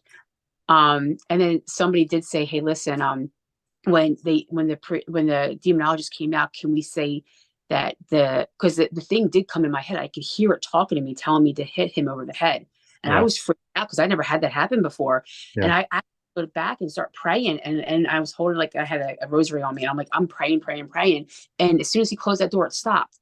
But somebody wanted me, not the producer, but somebody else wanted me to say something different, and I said no. We're going to say exactly how it was because that's what Right. happened. And they did. They were okay with it. But I'm like, no, Yeah. no, we're not saying it that way. Yeah. And I'm they not were, putting my reputation on the line. yeah. But I could see other people being, okay, that sounds even better. No, it's Right. going to say it was, but I'm telling you, they were great about it. They were awesome about it. So I never talk bad about them. They were Good. really, every show I worked on was good. Destination Fear was great. They were absolutely great with everything I did. Um, but like I said, a couple of times I've been to locations where I've seen these people go to them, and I can debunk everything because we know. Right. I'm like, should I do that? No, because I already know that it was produced by this, and this. But people don't understand. These people go to these locations for 2 weeks at a time, and they put 40 minutes together. Right. They don't understand that. So you Yeah. have 2 at a whole location. That's all you think they got, and most of it's not really true. Right. Right. They have a show to sell, and I understand that, but it's unfortunate, for people like us, because our reputation is on the line. So, and there's so much real stuff out there. There's no need to exaggerate or fake anything. But I don't know. I had to ask that question because I know you've been on several shows before. So I wanted to ask, how you felt about um how they make these shows. Well, it's again, before that we aired, like I was telling you about certain shows that wanted to come here, come to this house, come to this room to mess with that doll. And I said, absolutely not. Well, the kind of response was I got through email, do you know who we are? And I said, absolutely. And I'm not trying to be mean, but I said, do you know who I am? I Right. said, it's not worth any money. It's not worth my reputation to lose because Right. I would sell out, and I I'm more worried about your life and my life. So no TV show is not that important. And people have to understand that too. Like, I Right. mean, when I did a haunting, I had a lot of people really like said I was a traitor. I'm like, why am I a traitor? Why am I a sellout? Because I'm telling my story that happened to me. So people that go to, if an old lady got that doll, it would have killed her because they would have Right. never knew. Do you know what I mean? That's again, I keep on saying God put me in this for a reason. God gave those to me for a reason, saying that I can handle this was my destiny. This was what I was supposed to do. And that's he had to do that so I would understand because I would no part of anything haunted or anything to do with that. Right. Um, but again, that could have killed somebody. That's why I didn't mind telling this story when they came to me. I'm like, Right. yes, it's Yeah. the right way. And I've never, ever, ever went to any show. A lot of people sit there and they try like, oh, I have this cool. No, I Yeah. have never, ever, ever went to a TV show. They've always came to me, and Right. if I would wait on it for a while, I would answer them back. Let me think about it, because I have to worry about what's it going to do for me. What's it going to happen? If you know what I mean. If they mess it up, what's it going to do for Right. my To reputation? your reputation. Yeah. Yeah. And that's one thing I like about you is that you're concerned about people's physical health, because like we talked before the show, I don't think people understand the things that you can come across. They don't understand what can happen. Now, Mhm. is that the majority? I don't personally think that that's the majority. I've always said, 95% of what you come across is not out to hurt you. But the problem is you don't know what's going to happen with that 5%. Right. And it's not worth risking somebody's health for kicks, and that's what I like about you. It's not just valuing your reputation, it's valuing somebody else could get hurt from this, and you recognize that, and you're not going to allow that to happen just to be on TV. Right. And again, I have a client that wanted one of these objects back. I said, and I knew if I gave that back to them, they would die. I said, you're not getting it. I am so sorry. You're not getting it back. I said, because I know what's going to happen to you if I give that object back. So I do get a lot of cases that are more bad. Like I do have investigators say, hey, listen, I can't deal with this one. Can you? I'm like, absolutely. And Right. again, people from the internet, like I've been all over. People don't know that because I don't, obviously we don't post this stuff. Right. Um, but I do get the objects. And if I get the okay to talk about them, I will, but I don't bring up their names. I don't bring up their pictures. Right. The girl who passed away, yes, her mom asked me, she wanted her daughter's story to be told. Right. But when that picture is behind me going on the big screen, I can't look at it. And one Right. time when I turned around because they had the pictures mixed up and I saw her face, I lost it. I couldn't, I had to walk out and I had to come back in because it still bothers me that she died. Right. But get that. They just think, oh, it's haunted, it's cool. But no, when you want an object back and it can possibly kill you, but that's that thing telling you it has to come back because it knows it can't hurt me because I can control it, but it Right. can. Yeah. So I do have a lot of bad objects, probably more than most because of just because people know me from what I do, Right. but people know me because they see the stupid things I do and this and that. But Right. the people that do work in the paranormal that know what I do, they're the ones that contact me, and that's why I have the bad things, Right. like Satanic Bible, and like I have some bad stuff. I have bad stuff, and more than like I said, more than I would like to have. But Right. again, this was I choose to do this, and I choose to risk my health. My husband chooses to risk his health. Once our animals are all gone, I won't get any more. Not that I'm saying that they did anything to my animals, but I don't know that.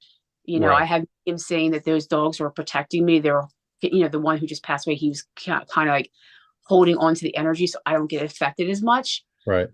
But I don't know because they're telling me that. But Right. And yeah, I believe that does happen too. But I think for folks like you and to some extent myself, we come across that 5% more often because that's what we go not just looking for, but that's what we get called for. exactly. People are like, hey, I'm in that 5% range that I'm not comfortable with, but I know that's the stuff that you're able to handle. Can you help me out on that? That's what I get is, can you Hmm. help me out on this? This is something not what I do or what I'm comfortable with. So you and I see this stuff a little more often than the average investigator because we get called to do it. But Right. And and that's why I it's kind of said a double-edged sword too. So sometimes this we get was affected in ways. Yeah, I'm telling you, this is what God wanted me to do. This is my purpose. And at first I wasn't okay with it, but now I am, because now Right. I know I can control, especially when I was in Costa Rica and they had this big arena, and next to that arena they had a church service the next morning. So it was Mhm. like a 2-day event. So Sunday they had a church service. Well, when I walked in there, all of hell was breaking loose in that room, because you have a bunch of bad things and good things too, and people were seeing black shadows. They were getting touched. And so I had to pull everybody out. And I'm like, and I try to do it nonchalant. I didn't want people being scared. I'm like, yeah, let's just take a 10-minute break, because we had different investigators from around the world. It wasn't just me. Right. But pulled them out, and I went down there and did my ritual, did my readings, like, my prayer. And I got right down in a couple of them's faces, because I knew which ones were causing it. And I started to yell at them, like a mother would. Well, I wouldn't say a mother would yell at her child, because I use some bad language, but I really got into their face and started screaming Yeah. at them, and it Holding. completely stopped. And then I walked out. I'm like, they're all good. And they walk back, like, what did you do? I'm like, I yelled at them like a little child, like, well, with bad words, but I yelled at them and put them in their Right. place. And then that witch, I call him witch. He wants to be called that. He wants to call it the Bruja. That's what his name is. Right. And I felt like I was being very disrespectful calling him that, but that's what he wanted to be called. And I said, yeah. He goes, she knows what she's doing. This woman knows what she has, that power, and they're actually afraid of her. They're going to listen to her. And she did put them in their place, and everything settled. Everything settled down. They're all like, what did you do? Just yelled at him. But I'm sure I did something more inside internally. Right. Um, Well, I think people who understand how much power they have, like us physical people, like yourself and like me, uh, when I get into something that is causing trouble like that, they treat me differently than they would treat somebody else, because they know when I come in, I have this energy, and I'm not gonna play with you. You're mhm. gonna act right or get out. And once you realize that, like you've realized, I think that makes you much more effective. Um, and that's why we can do the things we do, because we understand how much power we actually have, how much control we have. Right. And it's funny, because I tell people, like, investigators will buy haunted objects, and I end up getting them. And so they're like, I don't understand why they're happy with you. I'm like, listen, I don't think they said they're happy with me. I respect them, the good ones, not the bad. I mean, I know people say Right. you have to respect demons. No, no, you don't. Sorry, I'm not trying to be cocky, but no, you don't. You Right. don't. You're the boss. You walk in there like the boss. You have to act like the boss, or they're never going to respect you. They're going to they're going to make you sick, whatever. But that's what Right. I believe. That's what the feeling I get, and what's telling me I have to do. But when I get an object, like I said, that one girl who got a doll for her Christmas present, um, it was acting crazy. And as soon as I went to go pick that doll up, and I picked up the bag it was in, all my hand, I'm like, oh, and usually I don't get that kind of a feeling. I only got it a few times. Yeah. I'm like, oh, this thing is powerful as hell. And then I thought I was getting lightheaded, and I'm like, I don't want to tell these people that. I don't want them thinking, what's wrong with her? So I Right. got out of the car and I put it in the back. I said to my husband, holy shit. I didn't know what to even think. But when I put it in the house, in my kitchen, I would hear whispers constantly. But it was, I got that sense, I'm fine here. I'm Right. happy here. You're not going to bother me. But again, the people that lived in it, and I knew right away, it was their lifestyle. It was how they act, how they dress, what they do in their private things. Do you know what I'm saying? I knew that already, that wasn't the house those spirits wanted to be in, and they're Right. fine. And that's why I knew if I gave that doll back, it would kill this child. And I couldn't do that as a mother. Right. And I told them, I'm like, listen, I even told the mom, like, listen, we can find the same doll. We can rough it up, make it look like that doll, and hand it back, and she'll think it's the same one. But that's not gonna help the issue. You know what I mean? Right. Because she needs to understand this shit you can't have. But they've been good for a while. They're like, okay, well, it's been fine. But again, I can tell that when they come here, they're happy. I don't investigate with them. Usually I don't investigate with them. Sometimes I'll come up here and do it live on TikTok for people to see the room, Right. but not talk. But I don't sit there and make them talk like most people do and stuff like that. They're happy here. That's all I have to say. I know the good ones are happy. They're happy to be here. Right. You know, There's a level of respect between the two of you. right? They And I understand their boundaries. You understand. where they need to be in their boundaries. So it works a little differently. Right. I mean, when I got back from Costa Rica, I think I had something, again, the energy change with both places. And I think that something actually came home with me because, and I don't think it was a bad thing. It was just, it messed with me. Or I don't know if it had something to do with being down there and coming here. And then the objects, the cases all breaking. And somebody told me this one was bad. And I'm thinking, no, it's not. It's not bad. I'm thinking, am I being dishonor to our, America? Thinking I don't know what I'm doing, but I know what I'm doing. But it was Right. that mentality I was thinking because it was just a really weird experience when I left there and came back here at Christmas time to where I didn't talk to anybody for a while at Christmas. I Yeah. was very quiet and I didn't investigate for like 2 months. I didn't do anything. I didn't answer my phone. I was very like weird. But again, I don't know what those people, certain people at the Paracon might have done to me because Right. remember they're worshiping something else that I'm trying to help people with.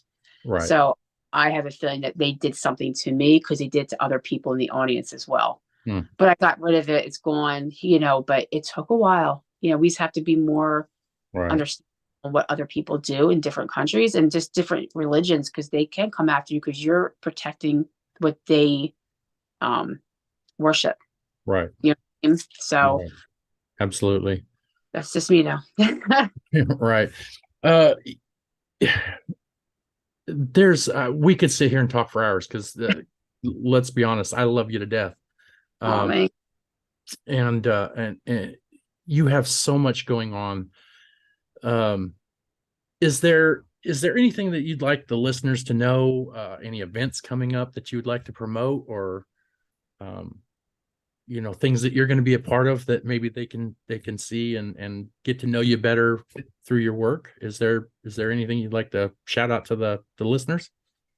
Yeah, hopefully, like I used to do a lot of lives, like at different locations, but it's haven't gone any because every weekend it's something, we're doing something or we have things to do. So I know in 2 weeks, which is March 20, I think it's 25th, we're at South Carolina. That's Okay. a big Paracon down there. Again, I'm going there with the objects to talk to them. I know people from the 28 days, which was from the Warrens. They're going to Hmm. be down there. There's going to be a couple mediums down there just to talk about what they do. So it's basically it's a bunch of everything down there, but it's going to be good. And I'm excited because I get to go to South Carolina, so it's kind of Right. cool. And then I'll be at Pennhurst. Pennhurst has their Paracon. It's the first one in a while because this was way before COVID. It was the last one they had, and I love Right. Penn. So I'll be there if people want to stop by. Again, I bring the objects, certain ones, different times, and I tell their stories. I actually they can look at them, whatever, ask questions, and they also you can feel their energy. You can feel that it's some of them that aren't good. Right. Um, and I'll be at Gettysburg. That is in July. I God, will I wish also, I could be there. I saw. yeah. I'm telling you, I've been 4 or 5 times now. I was actually deployed there when I worked for Department of Defense, and I was in Susquehanna. So, I was able to. We had a little bit of time off, so we were going. I was going to Gettysburg.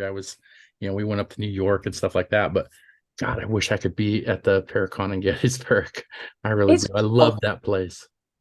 It is really good. I mean, I've gone there since their first one. I mean, it's all the investigators from that side of the area. So it's Right. nice because if you don't see them all the time, you see them on Facebook, you'll see them there. So Right. it's they all like, people will make, homemade Ouija boards. Again, I don't sit there and say people buy, but people buy them just for the look of them. The And art. they don't have to worry about, being something touching it. Right. Um, we'll have scrying mirrors. I don't use a scrying mirror, but I have one, and I call it an apparition. And in this room, just taking a picture to post for my friend to tell him a story of what scrying mirrors are. So like everybody does something different like there, and Right. some people show their equipment, and there's medium. There's just so much stuff there. And then we have the parties at night, which is nice because we get to hang out and drink with people that we don't usually ever hang Get to out with. hang out with. Yeah. Usually, Yeah. oh, you can investigate, but it's kind of hard because you can't. It's a state park, so you can't go past dark. Right. So Yeah. Yeah. Yeah. That's yeah. the same here too. It's I've even tried to requisition the superintendent of the state parks, because they've made that rule where after dawn you can't be there unless we have Shiloh Battlefield, that's here, and I've been there several times because it's close, and it's very it's a different experience for someone like me than maybe the normal goer, park goer. And I've tried to get there everything I could think of. Hey, I'm filming a documentary. We need to get some B-roll, but I need it at night. Nothing. I wish it breaks my heart that I can't get in there after Yeah. dark. But People on Gettysburg, they do sneak in there. I can say that right yeah. now. So you can go to certain places. I forget the name. I can look it up for you. My friend would go, and it's literally right across from the battlefield, and you can go on that belt because they kind of own a little bit of that land, but they don't. You know what I mean? Yeah. I think you own it or something like that, and there's actually cabins you can rent that's on the bat. So you're still on the battlefield. Oh wow. I mean, what that little area is, but that whole area is just completely haunted. Right. You The know. greatest thing at Gettysburg, we went there in the evening time. It was after dark. Me and a friend of mine, and I don't want to say we snuck in, but we snuck in. And You just went driving. You just kind of stopped and got out yeah, of the car. That's all you yeah, have to say. Yeah. yeah. I just we went in there, and one of the things that I heard, and this is one of the reasons why I love Gettysburg so much, is we heard musket fire, what Hmm. sounded like musket fire, and I was like, now here's the thing: is it possible that somebody was shooting somewhere? Probably not at dark. It was like 10, 11 o'clock at night. Probably not, but it's possible. But to me, it sounded like it was coming directly from the battlefield. And I don't think anybody was out there shooting guns at 11 Right. o'clock at night on the battlefield. So that's what really got me, not just the history of not just the battlefield, but the town around it. There's so much that goes on around that too. But I've always, I remember when I visited when I was 13, my dad took me there. We lived in California, went all the way to Pennsylvania because we had Oh, family up there, and we stopped at Gettysburg because my dad was a history buff as well. But I've always been fascinated. A lot of stuff in your area, in the Pennsylvania area, a lot of history, which, hmm. anybody who knows me knows I love history, but um, the haunted stuff is like the icing on the cake for me. I It just with appreciate it. me in Pennsylvania, it's like because well, I live closer to Philadelphia, so Pennsylvania is obviously big, but I Right. live more closer to Philly. Like I'm like 5 minutes from Byberry, if anybody even knows what that is. It's Yeah. kind of like Penhurst, but it's Byberry. Right. Um, but yeah, for Philadelphia, it's very haunted. It's like the first of everything. The Liberty Bell. The Right. Independence was all there, but it's state owned, so you can't Right. go. I mean, you can go in there sometimes during the day. Like my friend does like these Philly tours and does this big, huge podcast. I always own with him, and he's working on me getting in there. Like, I mean, I think you can get in some of these places if you had the money to get in. That's Right. the thing. Like anybody, like, really, money does talk when it comes down to stuff like that. If I ever had my own show, I would do a lot in Philly because there's so much. There's Right. so much down there, and it was by the Liberty Bell itself. That whole area is extremely haunted, and people don't know that. Right. And I so want to be going to Betsy Ross house. Like I want to go there so bad. Like I've been there. Like we've gone there for day tours, and Right. we know it's going to be like totally empty. And I'll just video. I don't do investigate. I just video and take pictures. Hope the hell that I hear something. But we haven't. But I know it's haunted. I can feel it when I go in Right. there. You I know, can definitely. a lot of people talk about Savannah, Georgia, which is it has a lot going on in Savannah. Don't get me wrong, but I don't think people realize you go to the Philly area and there is a lot going on there too. It's I think it's even comparable to Savannah, which everybody praises, but it, the whole area it's a different feel if you go in there and you really pay attention. It really is. Yeah, I mean, you got Eastern State Penitentiary. Like every time like people come down around here, I have to take them there. That is like my all-time favorite thing to do.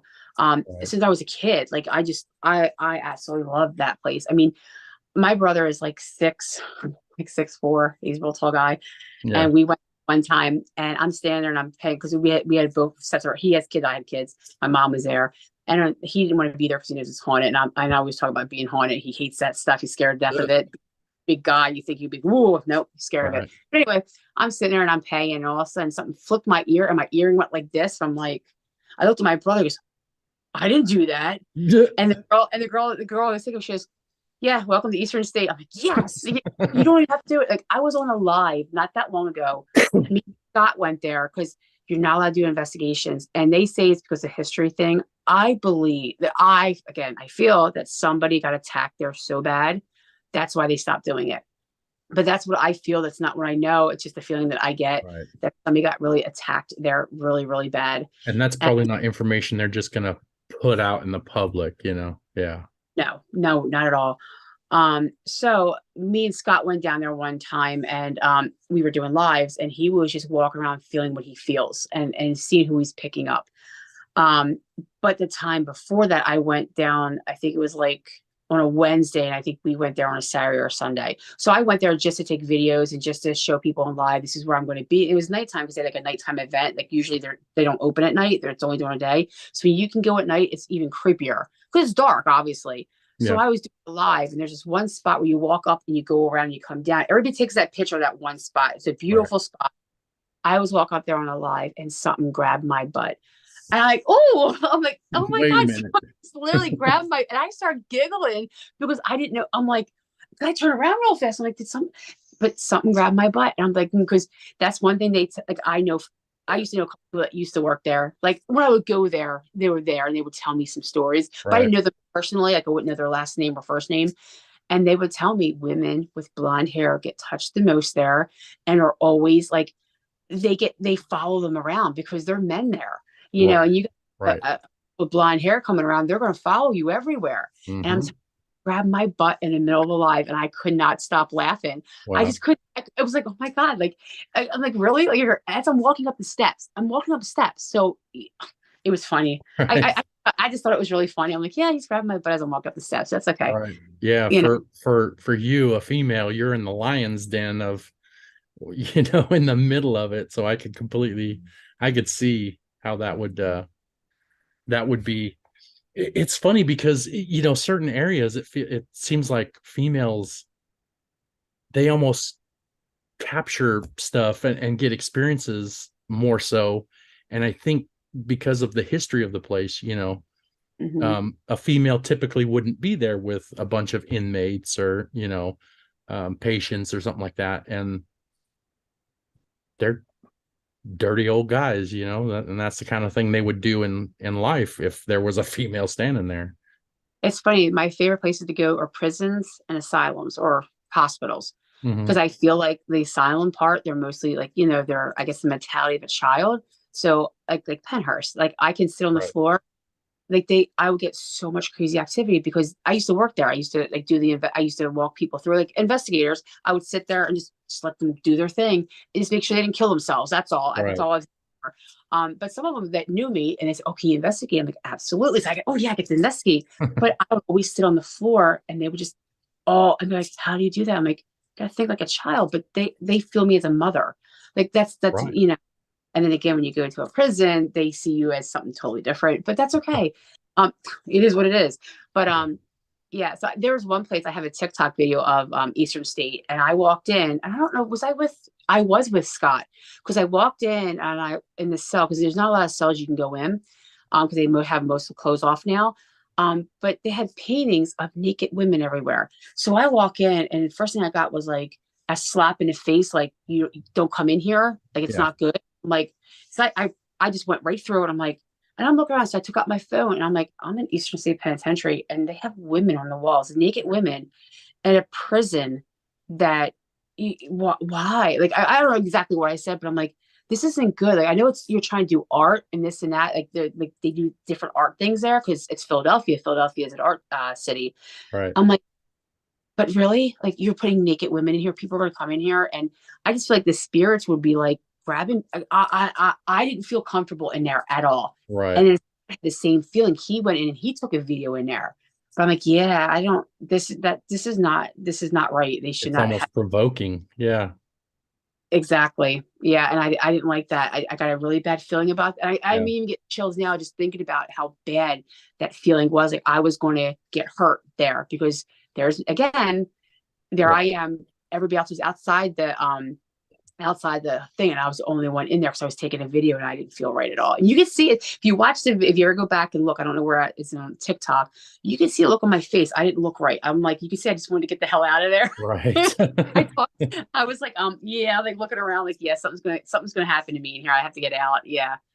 Right. Yeah. I'm a big fan of, most of the stuff I've done is private residential, but when I get to investigate a location, I'm a big fan of the asylums, the hospitals.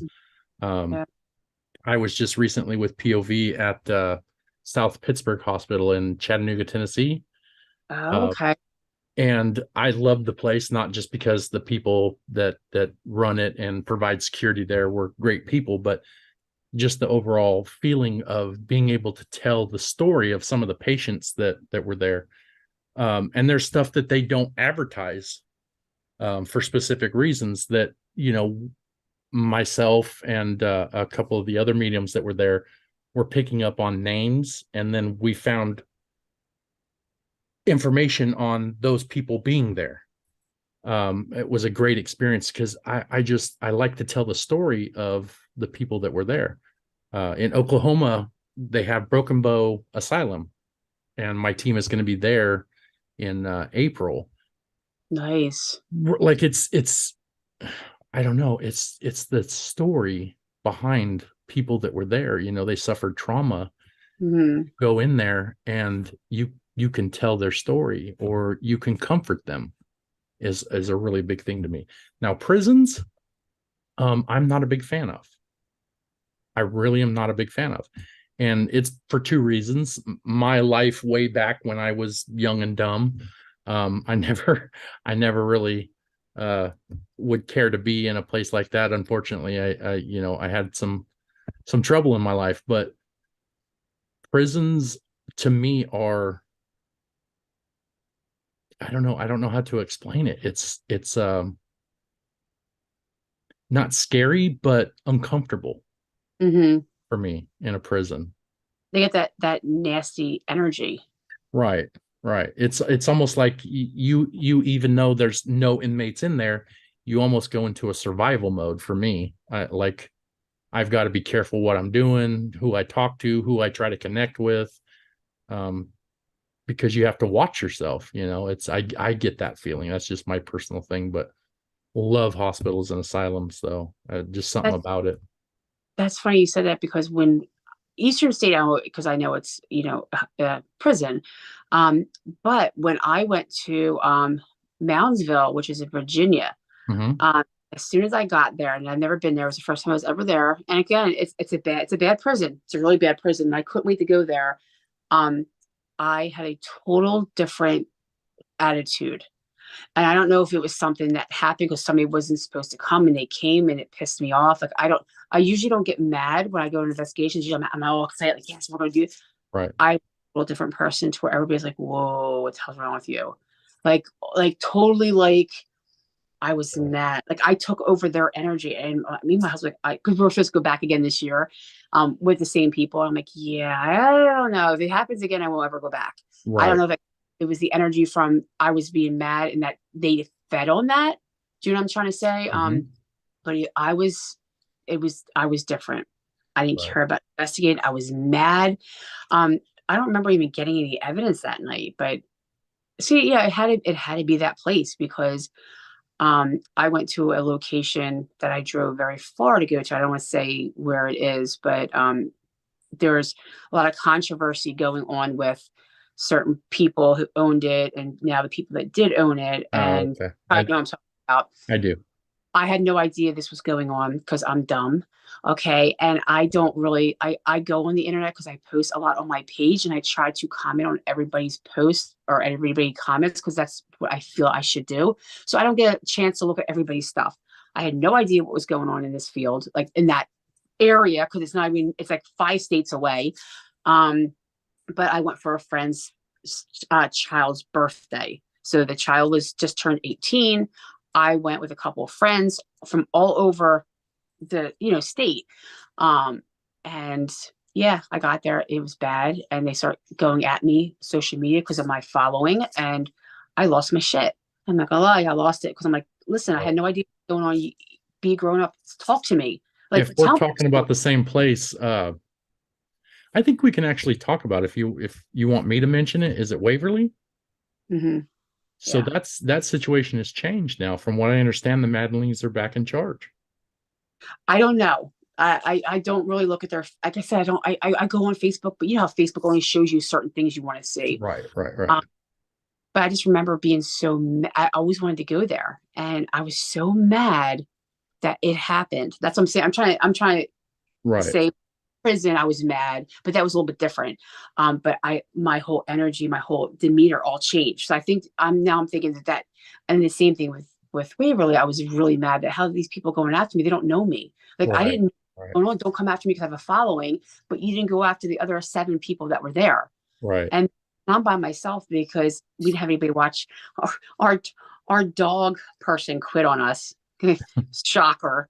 You know what I mean? Like, I was going through like the website to find people because my kids are afraid to come in here. Right. Again, they're afraid. My daughter already moved to Ohio, but she came back now, so that's good.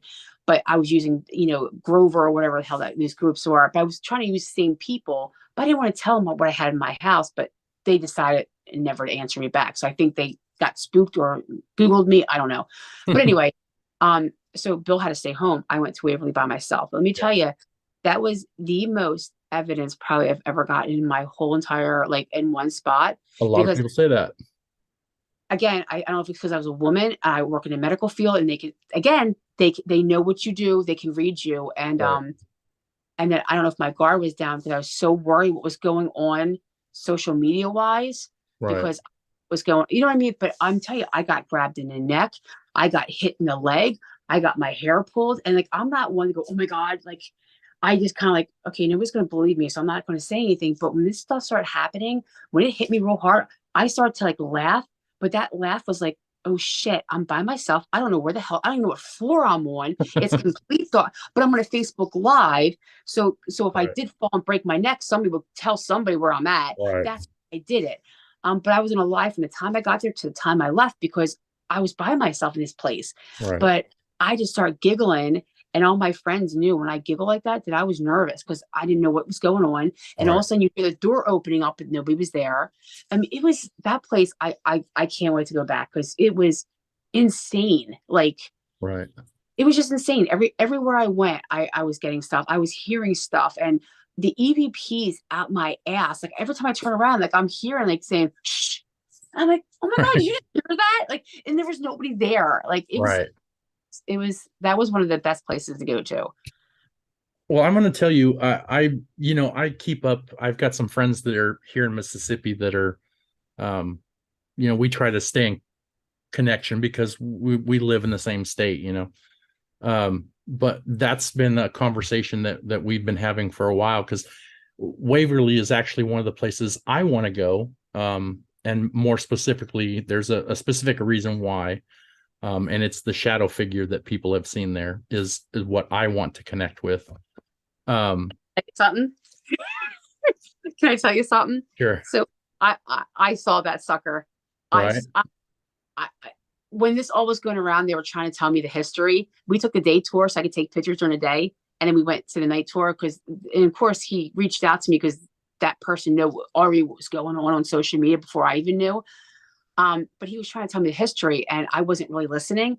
But let me tell you, I was walking down that hallway, and I'm not sure if it was the second or third floor because, again, I was only there once. I think it was the third floor, but it Yeah. was where that big shadow figure is. Right. I I'm think it's third walking, floor. yeah, I'm walking, and I saw that sucker come right. I'm like, oh, and I ran towards it. But just remember this, and I'm not telling this story for a reason. If you're going, I don't know if you do Facebook Live or TikTok, whatever. Just make sure you have another camera next to you recording both. Because I think it was Facebook Live recording. I saw it. I swear I got it on the camera, but it was so pixelated because of the internet there. I Right. mean, you know how mad I was? If I would have had my other camera attached to my thing, I would have gotten that and it would be the best probably evidence because I saw Right. it. And I lost it because I had the Facebook Live on and not have another camera next to it. I'm a big shadow figure fan and believer.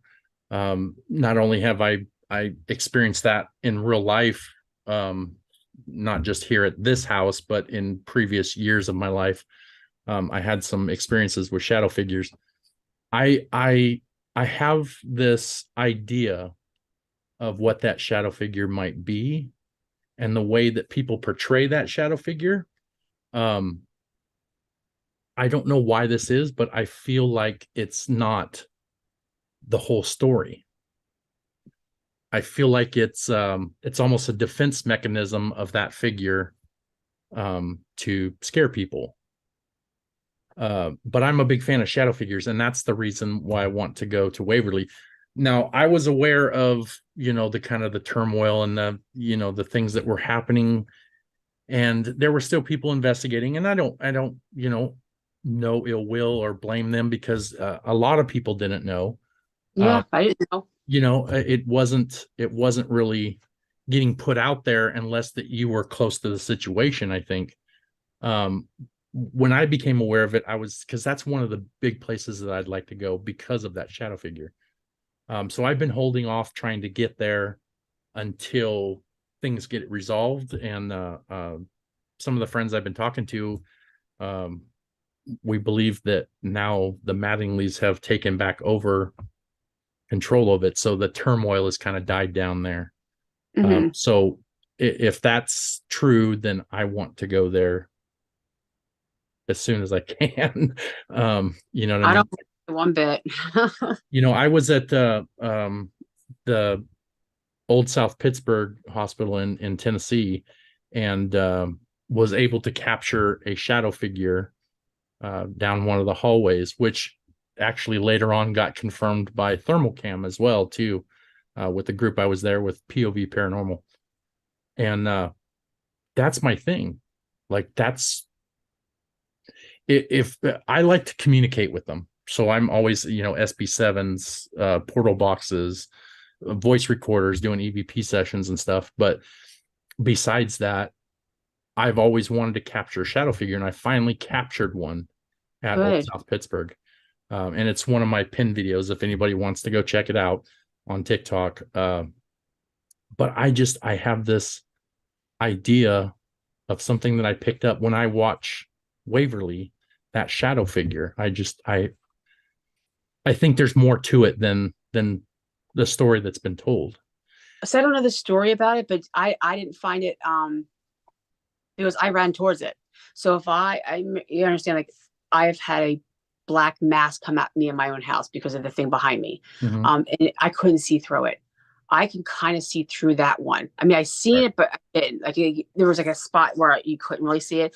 I didn't. I did not find it being negative at all because I ran towards it. And I'm Right. looking for it, and everybody's like, "Oh my god, I saw it too," but I don't know how they saw it because when I played it back, I couldn't see it, and Right. I believe tried to blow it up. I have still have the video, and I was so disappointed that I didn't catch for that. But I've caught them on pictures, but not on video yet. Right. So a lot of people associate shadow figures with being bad. Hmm.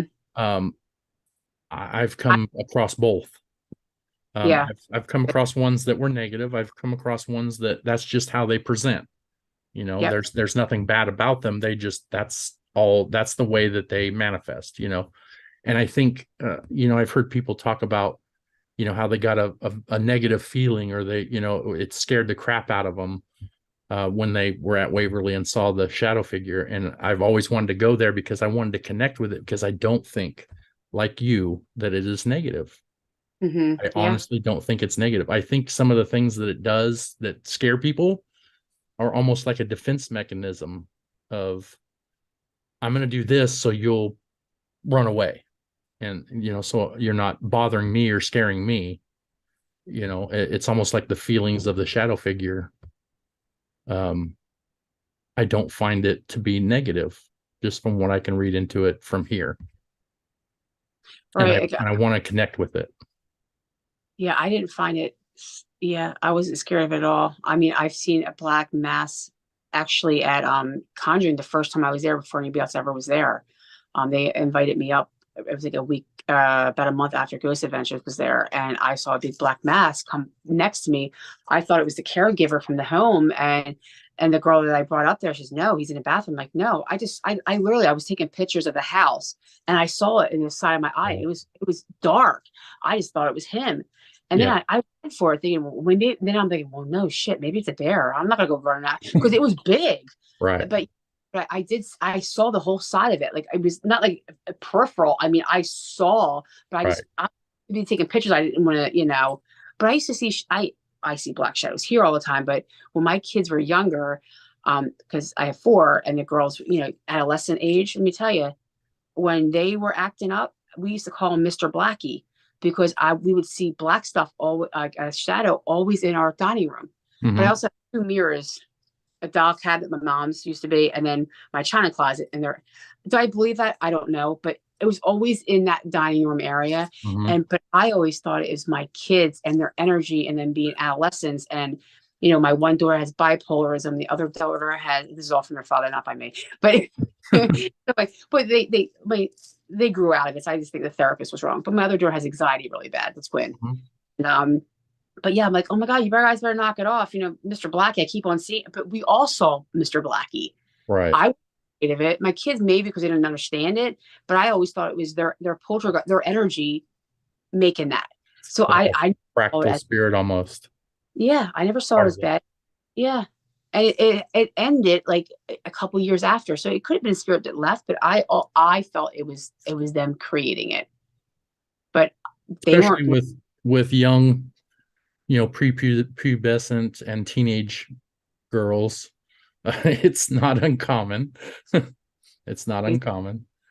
But yeah, I now that I've heard some news that Waverly is kind of settled down and they've got things back to where I think they should be, in my personal opinion. I'm hoping that all this is true. I really got to look deeper into it just to make sure.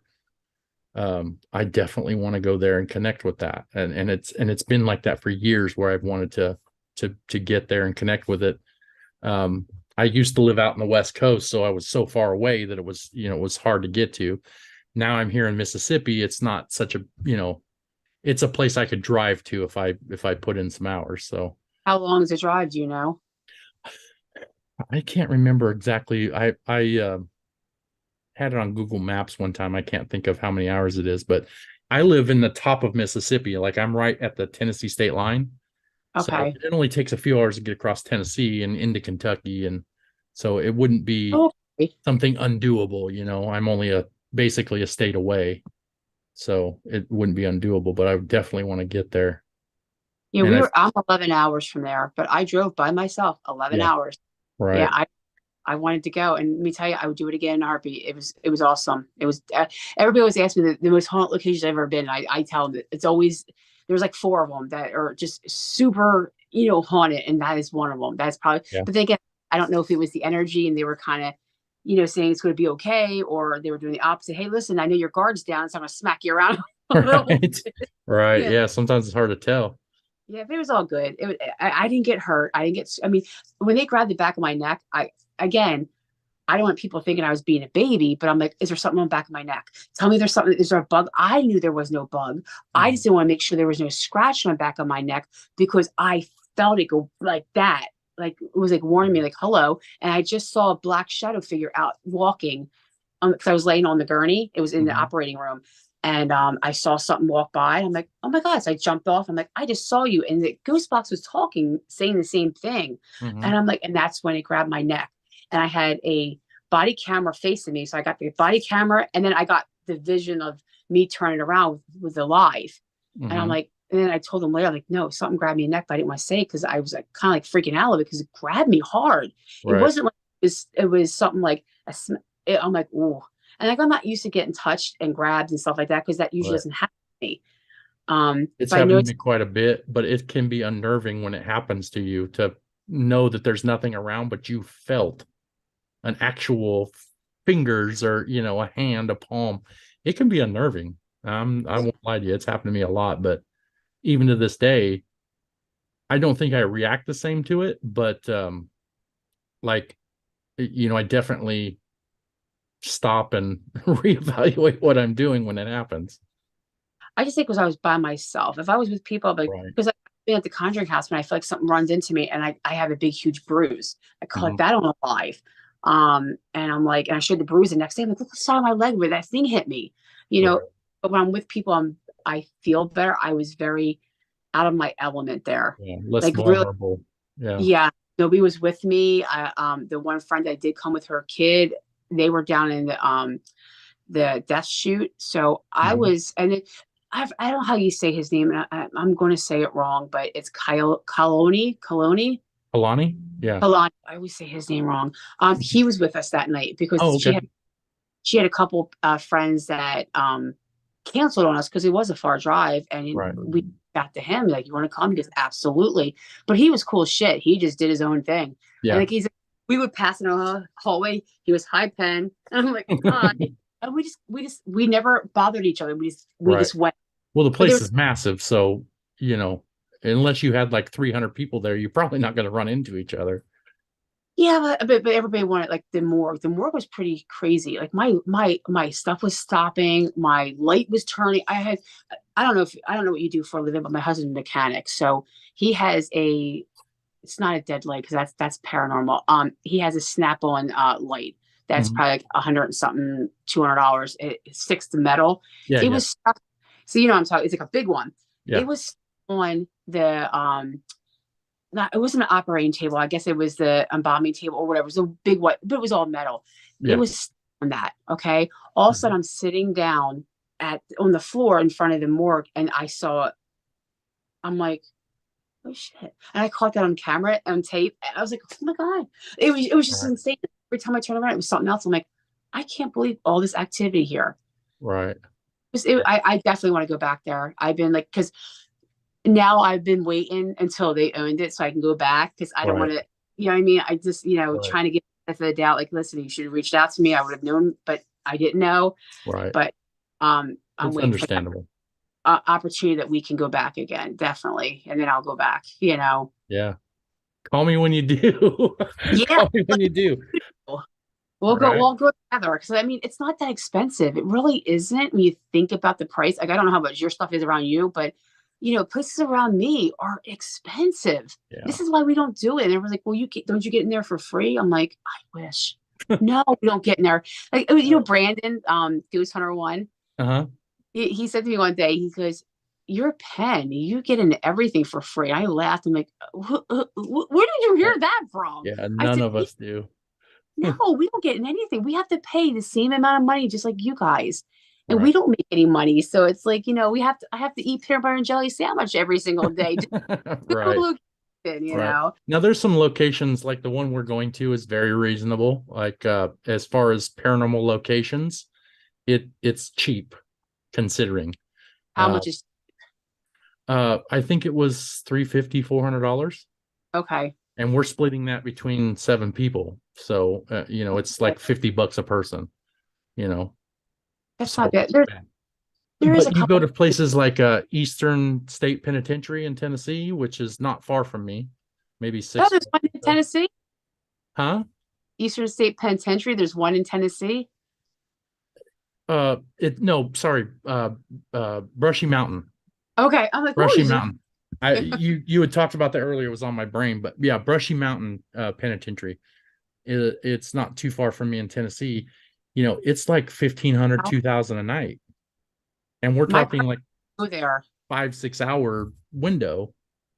But is it really haunted? Because my friend wants us to go there. Um, I've talked to another team that's here, Southern Paranormal, that has been there a couple of times, and they said that they loved the place, that they got some pretty good evidence out of there. I know I've seen people tell their story that they believe it's haunted. But it can get expensive, two Hmm. thousand dollars a night, $1,500 a night, $3,000 a night, some places.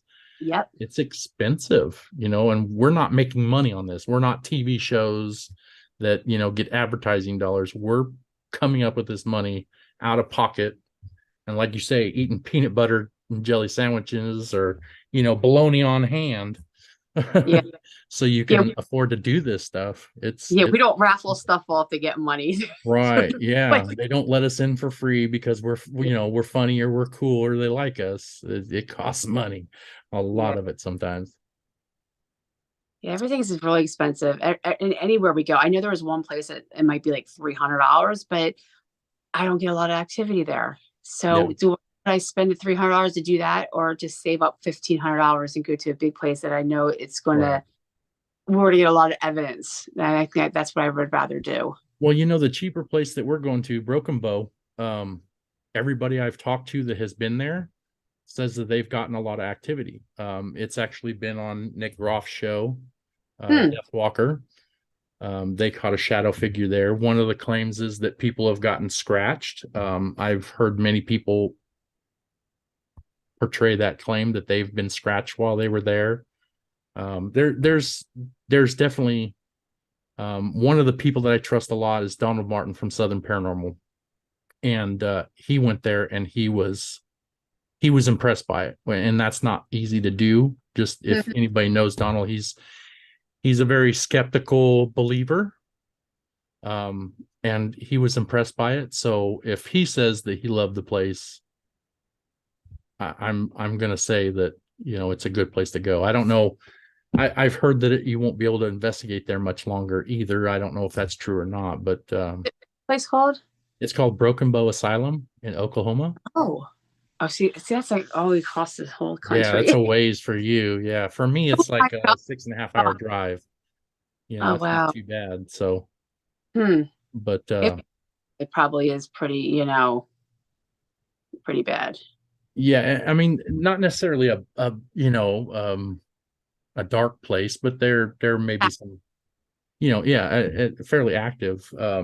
So like I said, I trust Donald in his opinion, and he said he loved it. Hmm. So I I'd have to say that it's not expensive, but it's not a very big place either.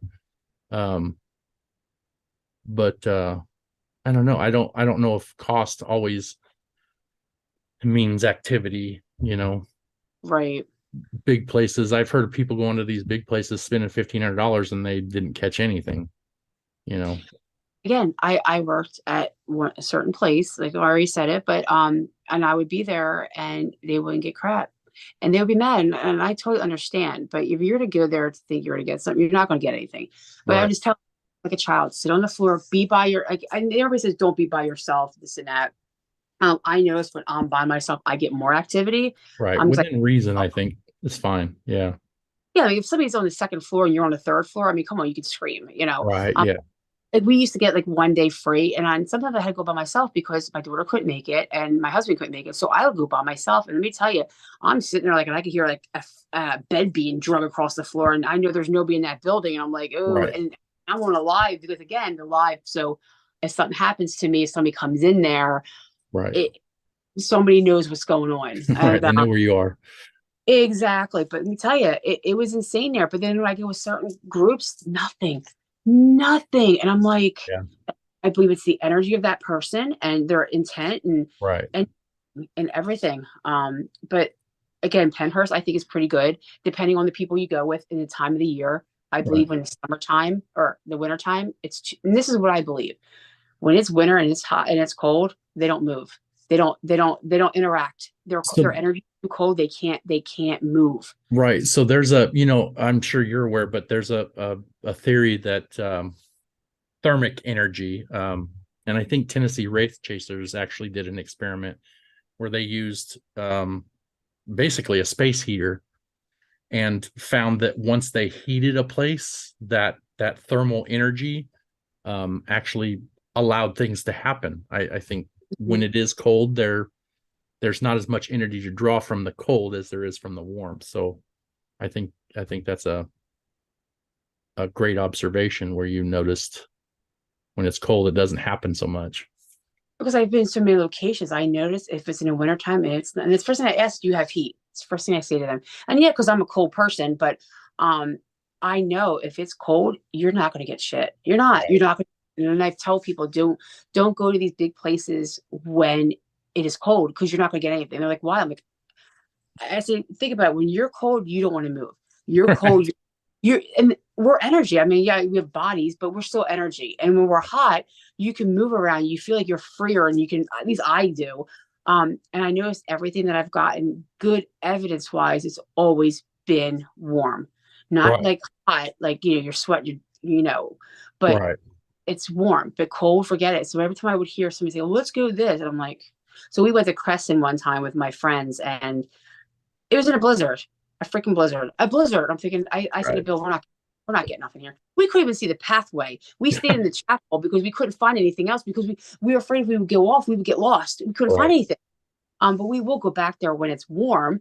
But Right. yeah, I'm like, why? It's cold. It's cold. It's too cold. Right. I think there's something to that theory, the thermic energy, that I think there is really something because I've had the same experiences where when it's warmer, it just seems to pop off more, Right. because they have that to draw from. Right. And like my house Absolutely. is pretty cold because not that I have an older house, but it's always cold in here. Like I'm freezing in the room right now. Like I'm actually shaking because I'm cold, but it's how it is. I know it's cold in here. And usually we have like little space heaters like wherever we're sitting at. Um, but I'm telling you, in the wintertime, it's not as active. And in the summertime or like, when it's warm, you will Yeah. hear doors opening and closing all the time. And Right. if it's just the air, I'm like, there's going to be air. We don't keep the windows open because of my allergies, first of all. Second of all, because of what I have in here. I don't want people breaking into my home. It's not Right. happening. So we're having the air conditioners on. If we don't have air conditioners, we'll have air conditioner units. I won't keep my windows open for that reason. Right. So there's been going in and out of here, but it's a lot. And like I said, I try to observe to tell people what I think, and it's definitely warm weather. They're more active. I know it is. I agree. I really do agree. I think that's not something that's brought up a lot either. It's not. People don't really. When I saw the Tennessee Wraith Chasers do their experiment, I was like, that's an excellent experiment, Hmm. because that's something tangible that you can kind of record from, and they actually kind of found that what you're saying is possibly true, and I don't think some of the things that we try out, the information doesn't get out there like it probably should. We don't share, like a lot of people don't share their information, like to further the cause, I guess. But I think Well, you're onto something with that. The when I sit in temperature. live and it's boring because people they get bored. People get bored watching on Right. live sometimes, and I'll just have like these conversations, like, listen, and people will ask you stuff, and I'll tell them, listen, this is what I feel, this is what I think, and a couple of that came up. You find that what in wintertime, I say all the time, and I tell people, do not rent out a place in the wintertime if it doesn't have heat, because you won't get nothing. And I Right. proved it over because I'll have, because usually I had to work in the wintertime because nobody ever wanted to work. So they asked me, of course I'm going to go because it's still Pennhurst. But I'm sitting like, we're not going to get shit tonight. And I'm sitting there shaking with my heated jacket, and Yeah. I'm like, You're cold. yeah, my nose is all running, and I'm like, why am I here? And they're not getting anything, and I'm like, they're like, why is it dead? I'm thinking, because it's cold. Right. Right. Right. Cold. Yeah, Oh, I really think that there's something to that idea and that theory. I think it plays a bigger role than people may notice, or that's the kind of thing that I like to hear too, is your observations are important when you're at someplace, and we're trying to further the field of the paranormal. We should be thinking about stuff like that, and the fact that you brought that up, and I completely agree, because I've had some same experiences like that. uh we should be talking about this stuff more. You know right, what I mean? Like we should really be sharing this information and these ideas more than I think happens sometimes. right. Another thing is one time I investigated a Pennhurst. I was working that night on a full moon and Halloween. Okay. And I said, now, if we don't get anything, this full moon Halloween thing is full of crap. Right. And yeah, it was the deadest night ever. I'm thinking, come on, full moon. Like, we have to get, everybody says a full moon. Like, and I believe Right. the energy is different when a full moon. But let me tell you, I've been in places with a full moon and got nothing. Mhm. Absolutely. It was more dead. Like literally didn't get anything Right. than, than just with a regular whatever. But I don't know about the full moon either. And the Halloween, yeah, nothing happened at all. I'm gonna be honest with you. I don't subscribe to the theory that the veil is thinner around the Halloween time. I think it's actually thinner coming towards the spring, to be honest with you. Um, and I think in certain situations that makes no difference. I think just the veil is thin in certain places, but I've noticed that too in Halloween. It's not any more active on Halloween than it is. And I know everyone wants to investigate on Halloween because that's the spooky day, right? But I Right, don't think it's any more active in a location because it's Halloween than it is, right. you know, in August, you know. I don't know. These are the things that we should be having conversations like this. Like this is stimulating intellectual experiences that we should be sharing um, Yeah. as investigators, and I don't think it happens enough. And I wish it would definitely happen more. But well, Mary, we've been on for quite a while, and I thank you so much for being so gracious and coming on the show and spending as much time as you have. I could sit here and talk to you for the next 10 days. I'm not I even kidding. You have this some great experiences. the best like podcast because I think we have the same kind of like, you know, theories about everything where most Right. people don't. Well, You thank know, you. it's I'm glad you enjoyed it. I've really enjoyed having you on. And I know it's almost 10 o'clock here for you. For you, it's got to be almost 11. So a lot. I've held you up for way too long. I'm so It's sorry. all good. It was all But good. I'm so glad you came on the show. Before we go, can you give out your social media where people can find you on social media, your account names and stuff like that? Sure. So for my regular one, I still post paranormal stuff, but it's Mary Jo Chudley. It's on Facebook. Okay. And then my paranormal page is Penn Paranormal. So if you do it on Facebook, it's just Penn PENNPS. It's the easiest way to do it, or it's Okay. Penn Paranormal. But there is two Penn Paranormals. Mine's a separate name. There's one that has a together name. If you Yeah. just look for a little white ghost, you'll know it's me. Right. Um, Instagram, same thing, Penn Paranormal. It's an underscore between the two names. Again, look for the little white ghost.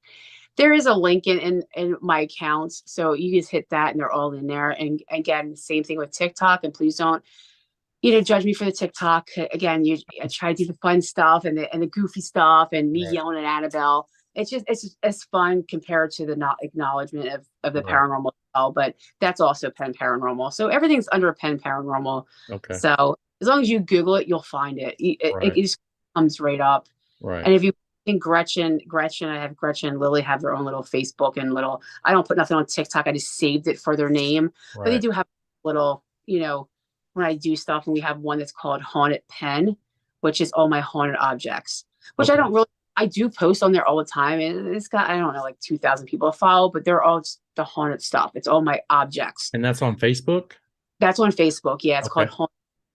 Yeah. So it's just all our little guys. We go on there and I didn't know about that one. I'm gonna have to get on and follow you on there because I didn't. I follow you on Facebook and TikTok, and I believe I follow you on Instagram as well too. But I didn't know about the haunted object page. like I post on it, but I don't really share it a lot because I have so many accounts. I can't. Once you, I It's do, hard. yeah, I do the Facebook one. I have to go down to all the other three, and then sometimes, and I also have Twitter, but I never even use it. I don't I either. kind of just kind of copy it on there from the other account. But Right. I always forget about that one that sits there. But I do post on it, but I just forget that it's there. I mean, I go on there, I get notifications, but I forget to tell people to go on it. I should be more better at that because that's the one only for the haunted objects. Okay. So And that's people can haunted pen. haunted pen. Yeah, Okay. I gotta go yeah. find it because You'll I'm see, fascinated by your objects. yeah, A you'll see a little lot. guy cover, so you'll know it's me when you see it. Right. But I like I said, I really appreciate you being so gracious and coming on to my little podcast here. And I hope you enjoyed it as much as I have. I Thank you did. for being Definitely. here. Hopefully we can maybe get you on the show another time or, maybe in real life, have an investigation together, which would be phenomenal for me. That we all definitely. We have to go to Waverly. There you go. we gotta work that out at some point. We got to get down there. But Yeah. anyways, thank you so much. I appreciate you being here. For the listeners, if you'll wait one more minute, you'll get all of the paranormal unveiling and PSI information of how to find us on TikTok and all those good places. I hope you guys enjoyed the podcast. And till next time, Mary Jo, I really Bye. appreciate it. Love you. Thank you. All right. Bye-bye. Bye. Thank you for listening to the show. And remember, we want to hear from you. Do you have questions about the paranormal? About mediumship? Do you have a story of an experience you just can't explain? Well, do us a favor. Email us at paranormalscienceinvestigators@gmail.com. And your question or story may end up on the show.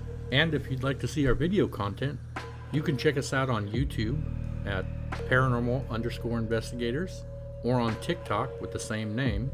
Or if you'd like to do Instagram, it's Josh_paranormal_investigators. Come check out our video content of actual paranormal investigations and our everyday content. Just look for the yellow PSI logo. Thank you again. We'll see you on the next episode. Love y'all. Bye-bye.